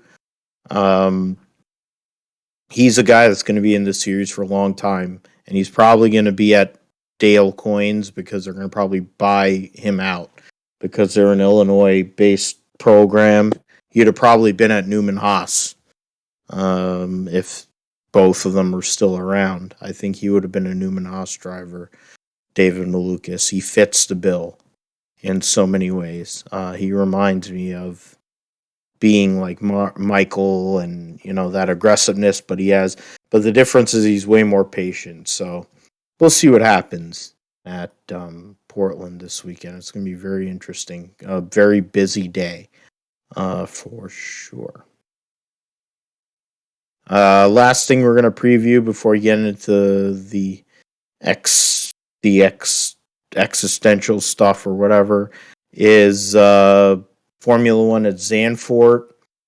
The Dutch Grand Prix, second year. It's back on the calendar after many years away. So there isn't a whole lot to take away in regards to data at Zandvoort because it was the first race there since 1985. I mean, what is it? Yeah, result. Oh, God. Formula drivers at this track. And then show active drivers. Everyone's one drive. Yeah, so, I mean, that doesn't take into account other series that they've run there, like that A1 Grand Prix. I figured there was other series there, but yeah, Max dominated the race last year at Zandvoort. The notion is, I mean, the Mercedes car is terrible on tracks that is high speed, but they were great at Hungary, and they had a chance to possibly win there. So there's a notion that maybe they're going to show up this weekend because they were terrible at Spa. George Russell was able to kind of hedge for as bad of a car as they have there. I mean, personally, I know Max is going to win, so that's whatever. I think that I honestly believe a Mercedes is going to be on the podium. Whether that's second or third, I'm not sure. I kind of figured George Russell over Lewis. I think George Russell goes and gets that podium, and he finishes second. And Verstappen runs away with it. And then Leclerc finishes third. That's my podium picks. I mean, honestly, my wild card pick, you have to be really honest about it. Like, my wild card pick would be Lewis goes and gets crazy with it, puts it on pole, and runs Max Verstappen off the racetrack, gets booed out of the stadium, and wins the race, and gets both of the things to keep his record going. I'm trying to make that happen. I want him to get one pole and one win to keep his streak going. And if he does it at his Max Verstappen's so-called home race, I'd sign for it all day. I'd sign for the hate, all the lame stream media shitting on him, all the Alonso and Norris and Verstappen fans. Send that fucking cocksucker. He's still going to win the championship anyway. Screw him. Put him in the frickin' weeds. That's what we need. That's what the World Championship needs. You have something to talk about. There's nothing to talk about. We already know who's going to win the World Championship. We already know who's going to win the Constructors. There ain't nothing to talk about. Go and send the guy who's going to win the World Championship right into the weeds. Put him in the wall. That's what I'm talking about. That's my picks. How about you, Josh? Well, I mean, it's hard to say who else would win this race besides Verstappen. Maybe Sergio Perez, the other Ferrari, or not Ferrari, the other Red Bull. But I'm gonna have to just roll with Verstappen. I think it's very clear. I mean, I can't see any other driver winning this race. So the safe, smart picks to just continue to pick Max Verstappen until it's not a solid pick anymore. So continue to pick him. But on top of that, yeah, I think for podium, I'm gonna go with I'm gonna go with Sergio Perez on the podium, and actually instead of Charles Leclerc on the podium, I'm gonna go with Carlos Sainz, just to make it interesting. There, the other Ferrari getting a podium, and I'm for my wild card pick. I'm gonna go with Alex Albon because he's scored in the points a couple of times this year. Got points in Australia, got points in Miami, and got points last week here at Spa. So let's keep the streak going. Maybe get another 10th place finish and get another point for Williams Racing. So that's one of the more interesting storylines of the series. How he's been able to get podiums or not podiums, but get points in the worst, one of the worst cars on the circuit. So I've been very interested to see how that happens. So I think Alex Albon can get a 1 point here at Circuit Zandvoort this weekend. Yeah, that's something that we will see. I mean, I think the Williams is better. We'll probably see a better result next week. But hey, who knows? Alex Albon has shown great pace on the tight racetracks. He scored points at Miami, which is similar to this circuit. So who knows? Let's I mean, for people who remember Williams in their heyday, having them score another point, make Aston Martin and some of these other teams work, it will be good. Uh See what happens with that at Zandvoort, and we'll bring it up next week on the GSP. So fantasy football and uh, regular football in general. For me, the Niners, Jimmy G is back on a restructured contract, starting a quarterback controversy, but Trey Lance is the guy. I mean, I know he's going to struggle. They're a team that can contend for a championship this year. It's a tough spot for Trey Lance, but I think he's capable. And I also think the fact that he knows that Jimmy is there is a good thing. And you also add the notion that with the whole injury concerns between both Trey Lance and Jimmy, it's kind of sketchy, which has been the whole Kyle Shanahan regime at in Santa Clara with the Niners, not having a backup guy. It has kind of worked out in a weird, circuitous way to have two quarterbacks. They always it's weird that I'm saying this, and it's probably my fandom coming in. You're not, if you have two quarterbacks, you have no quarterbacks. We know who our starter is and we know who our backup is. The backup hasn't really looked at our playbook or any of that. To be fair, Jimmy Garoppolo could be traded during the trade deadline through the first 8 weeks of the season, which is essentially the deadline for my league too, in regards to payments and all that. But the notion of having Jimmy Garoppolo, a guy who has gotten the Niners to a Super Bowl and should have won a Super Bowl, he missed a ball to Emmanuel Sanders that would have probably won the Super Bowl and saved me and my liver.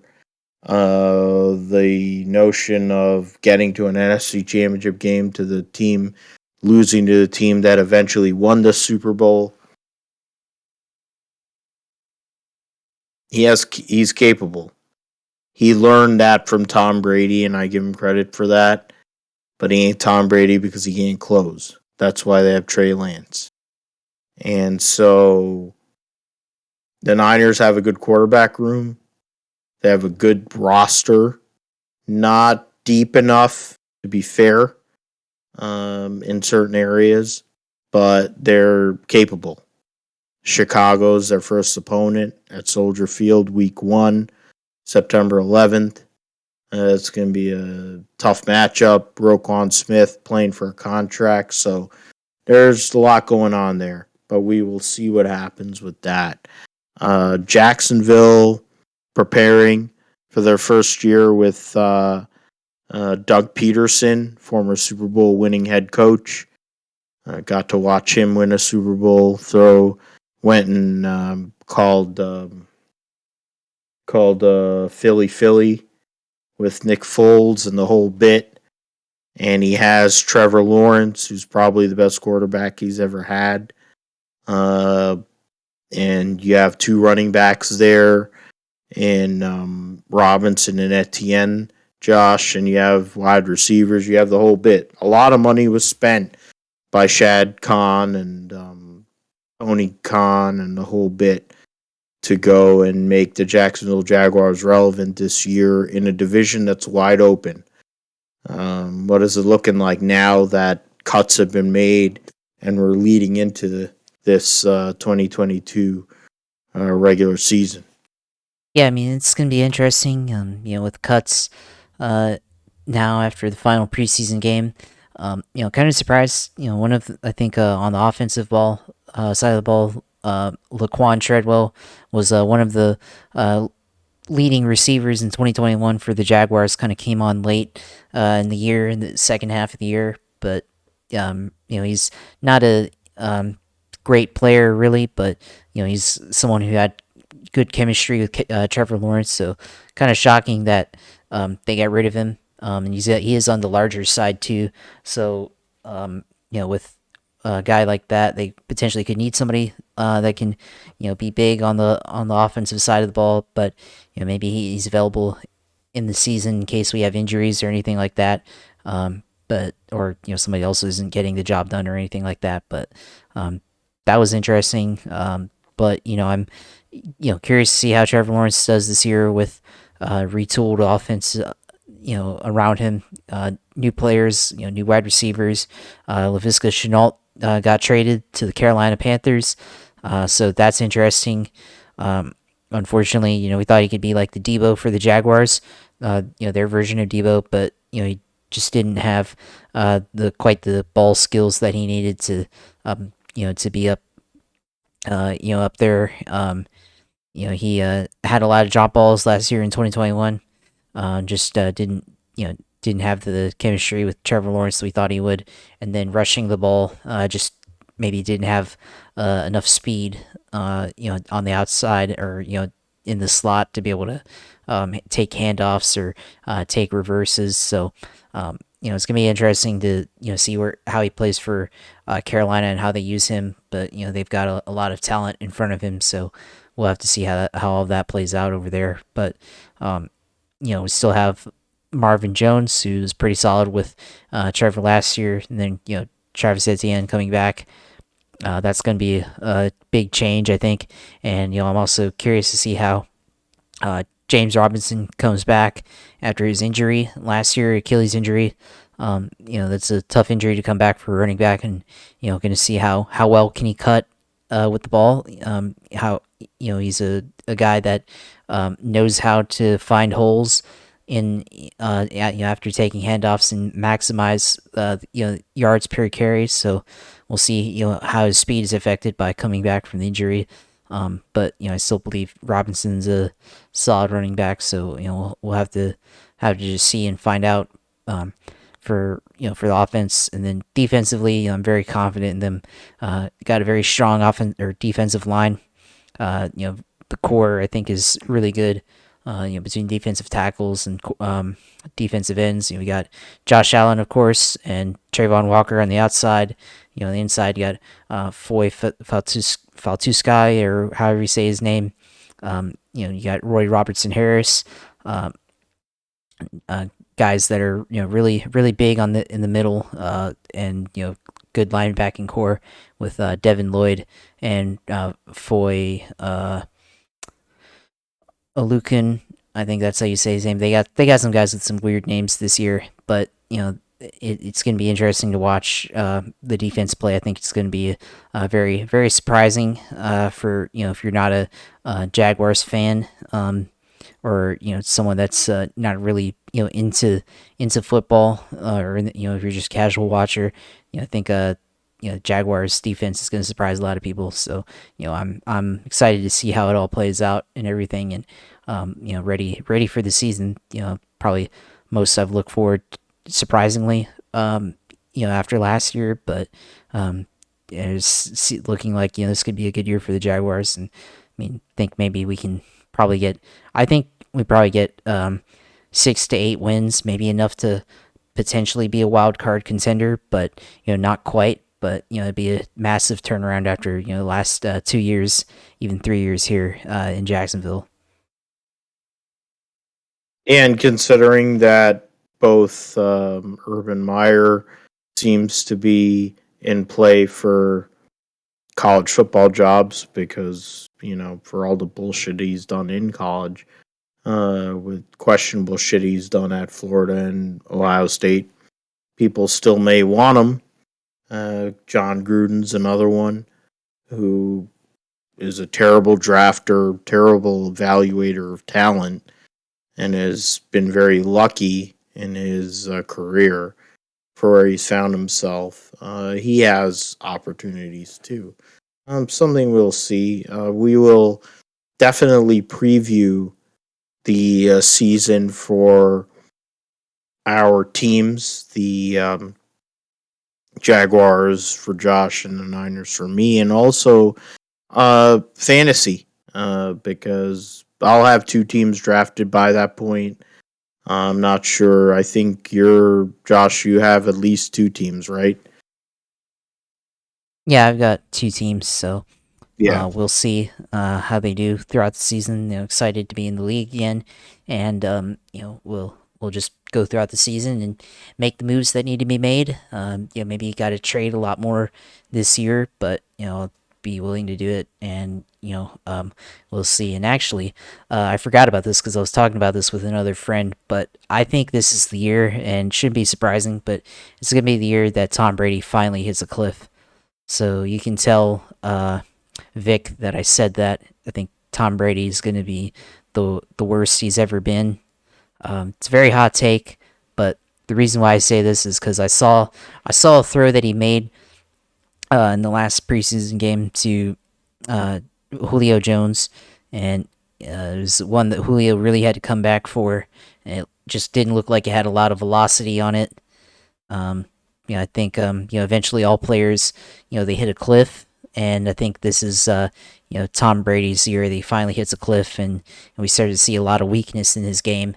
And I think the way you're gonna have to beat him is to make him throw deep on the outside, take away the dump offs to the running backs, the slot wide receivers, slot tight end, and then pressure him, which has always been the way to beat him is to pressure him, but especially take away the routes that he likes to throw to, make him throw those tough, deep on the outside throws where he's going to really have to put a lot of zip in the ball, and really challenges physical abilities playing at age 45 as a quarterback in the NFL, starting. So, we'll see how it plays out, but this is based on what I've seen from past quarterbacks. I mean, look at Peyton Manning, his final year playing in the league. The Denver Broncos defense had to carry him to the Super Bowl. Exactly. They had to put his body back together after every game. There's an article about his final year or second to last year where they're basically taping him back together after every game that he played. And then, of course, I think right before he won the Super Bowl, there's that report from Al Jazeera coming out where they said he was taking PEDs or something, but then the NFL somehow swiped that one under the rug for Tom Brady or for Peyton Manning. And then Ben Roethlisberger, his last year wasn't great. It was clear that he should have retired, and he definitely this year finally retired. But Roethlisberger was definitely weak after 2021. And then, of course, I think the most classic example is Terry Bradshaw. His final year, he was really bad. So I don't think it'll be Terry Bradshaw bad. Of course, that was a different era. But, I think, Tom Brady, they're, going going to be Not Joe Namath yeah, bad. not that either, but it's definitely going to be like, oh, well, Tom Brady, should have retired at his peak, which was after the game he lost to the Rams, but wants to go out and try to win a Super Bowl again, and we'll see what happens, but just have a hard time seeing it right now. But maybe he gets carried into the playoffs by his defense. We'll see. Yeah, if he goes and wins this year with what's his name? Todd Bowles as his head coach, that would probably be the greatest thing he's ever done in his career. Everyone thinks what he did a couple of years ago was the biggest one. He didn't have an off season really. Who knows what the hell's going on behind the scenes? He might be getting divorced and he's going to give up half his fortune, which is less than what his wife has. And there's a whole bunch of shit going on. He's probably going to be spooning with Guerrero as trainer. He's probably going to go and come out as gay, which would be a whole other thing, which is fine. Which would be progressive, honestly, in this day and age. If he comes out as bisexual and all that, which makes sense because he seems like a guy who would be bisexual, which is okay. But if he comes out and wins this Super Bowl this year, whatever. I mean, the guy is a goat anyway. He can't swing he's a terrible golfer. And I say that as a terrible golfer. He's a terrible golfer. But he is the greatest quarterback ever lived. If he pulls this one off, Byron Leftwich, if he doesn't get a head coaching job, then the NFL has a fundamental problem, which we know they do because they don't want to hire black head coaches. Byron Leftwich should be head coach, and it's not my personal bias because I rooted for him when he was at Marshall. The guy's a really good coordinator, and he understands the game, and he played the game, and he was a starter, and he was a top 10 pick in the NFL. He understands it in multiple levels. Chad Pennington became a coach, albeit he's a Bodunk high school coach in Kentucky, but him, D'Amico Ryans. The fact of the matter is that the NFL should have, there's 32 head coaches, at least a quarter of the head coaches in the NFL should be African American coaches, and they should have chances. Meaning you should get 3 years to do your job. Not 1 year, not 1.5, and then, on the second year, we're going to send you. You should get 3 years, just like all them white coaches do, to go and do their work. Because Byron Leftwich is a good one. D'Amico Ryans is a defensive coordinator for the 49ers, former linebacker for the Houston Texans, which Josh can remember because D'Amico Ryans put a hurt on the Jacksonville Jaguars, I'm sure. And anybody that he played against, the guy understands the game. You have to give credit to those people. It's not, everybody wants Sean McVay people. Like, here's the reality. You're not going to find just because they were with Sean McVay doesn't mean they're going to be Sean McVay. And I got one other thing. Sean McVay was Kyle Shanahan's understudy. So, Kyle Shanahan's the 49ers coach. One Super Bowl should have been at 2. Should have beat McVay and gotten to 2. And should have won at least 1. Fact of the matter is, just because so-and-so is connected to whatever doesn't mean that's going to happen. But you have to look at the people. You have to look at the player and look at who they are and what they did. Not just just think about their career and what they did and what they had to work themselves up to get to that spot. Bruce Arians, God bless him, whatever his malfunctions and his whatever, he built it to where you have an African-American head coach, African-American offensive coordinator. I don't know who the hell the defensive coordinator is for the Tampa Bay Buccaneers. Nobody fucking cares. But the two main guys for the Tampa Bay Buccaneers, African-American coaches, and they're really good. Because Todd Bowles is a good coach. No matter what anyone wants to say, He's a good coach. He played in the league. He had to go through shit. Then he became a coach, had to go and grind his way all the way up to defensive coordinator. Got hosed because he went to the Jets because the Jets are a joke. Sorry, Matt. He doesn't listen to the show. My old buddy. He doesn't listen to the show. He has his own Jets podcast, and he goes and covers Somerset Patriots. Jets are a joke. That's why I quit being a fan. Todd Bowles is trying to hedge and go and get himself a career position with the Glazers because the Glazers are more worried about money. If they go and win one more Super Bowl, Todd Bowles ain't going to get fired for at least 3 to 5 years. But Byron Leftwich is going to leave because he should get a job because he's that good. With that, we're going to go to... Let me see right over here. We went over fantasy football. We'll get into everything next week because we'll get to preview our matchups more next week once we kind of figure out where everybody is and they go and post official injury reports. So we'll talk about that next week. Josh, where can we find you on the socials? Where can we find the GSP on certain platforms like YouTube? Yeah, of course. As always, follow me on Twitter at JPHuffine. See all my thoughts on racing, on other things I'm interested in. See my thoughts on the football at JP Huffine. You can follow me on there. See our retweets from the podcast. See my thoughts on money and all that other stuff, and follow me at JP Huffine. And then of course the YouTube page, which you can follow Gripshire Podcast on YouTube. Follow the page and get our video feed and see our mug shots, as you call it, Phil. See us talk about everything and that we just went over, and see our videos. We'll hopefully have the videos up by the end of the week, and you can watch us on there and see us if you want to if you want to watch the video or just listen to the audio but have the video up.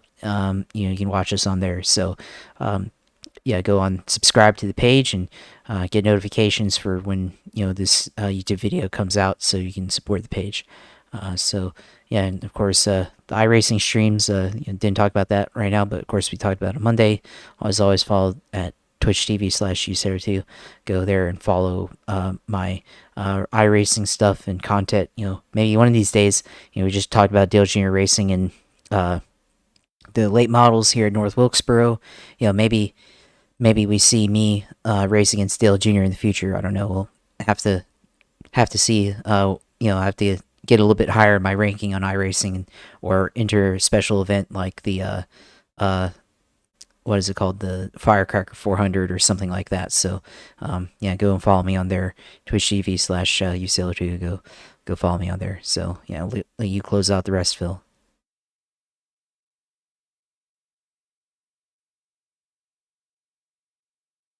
You need me to go and announce your feed when you go and say slide job when you go and pass Junebug, and true. then use them up and probably cause a wreck, but it's okay.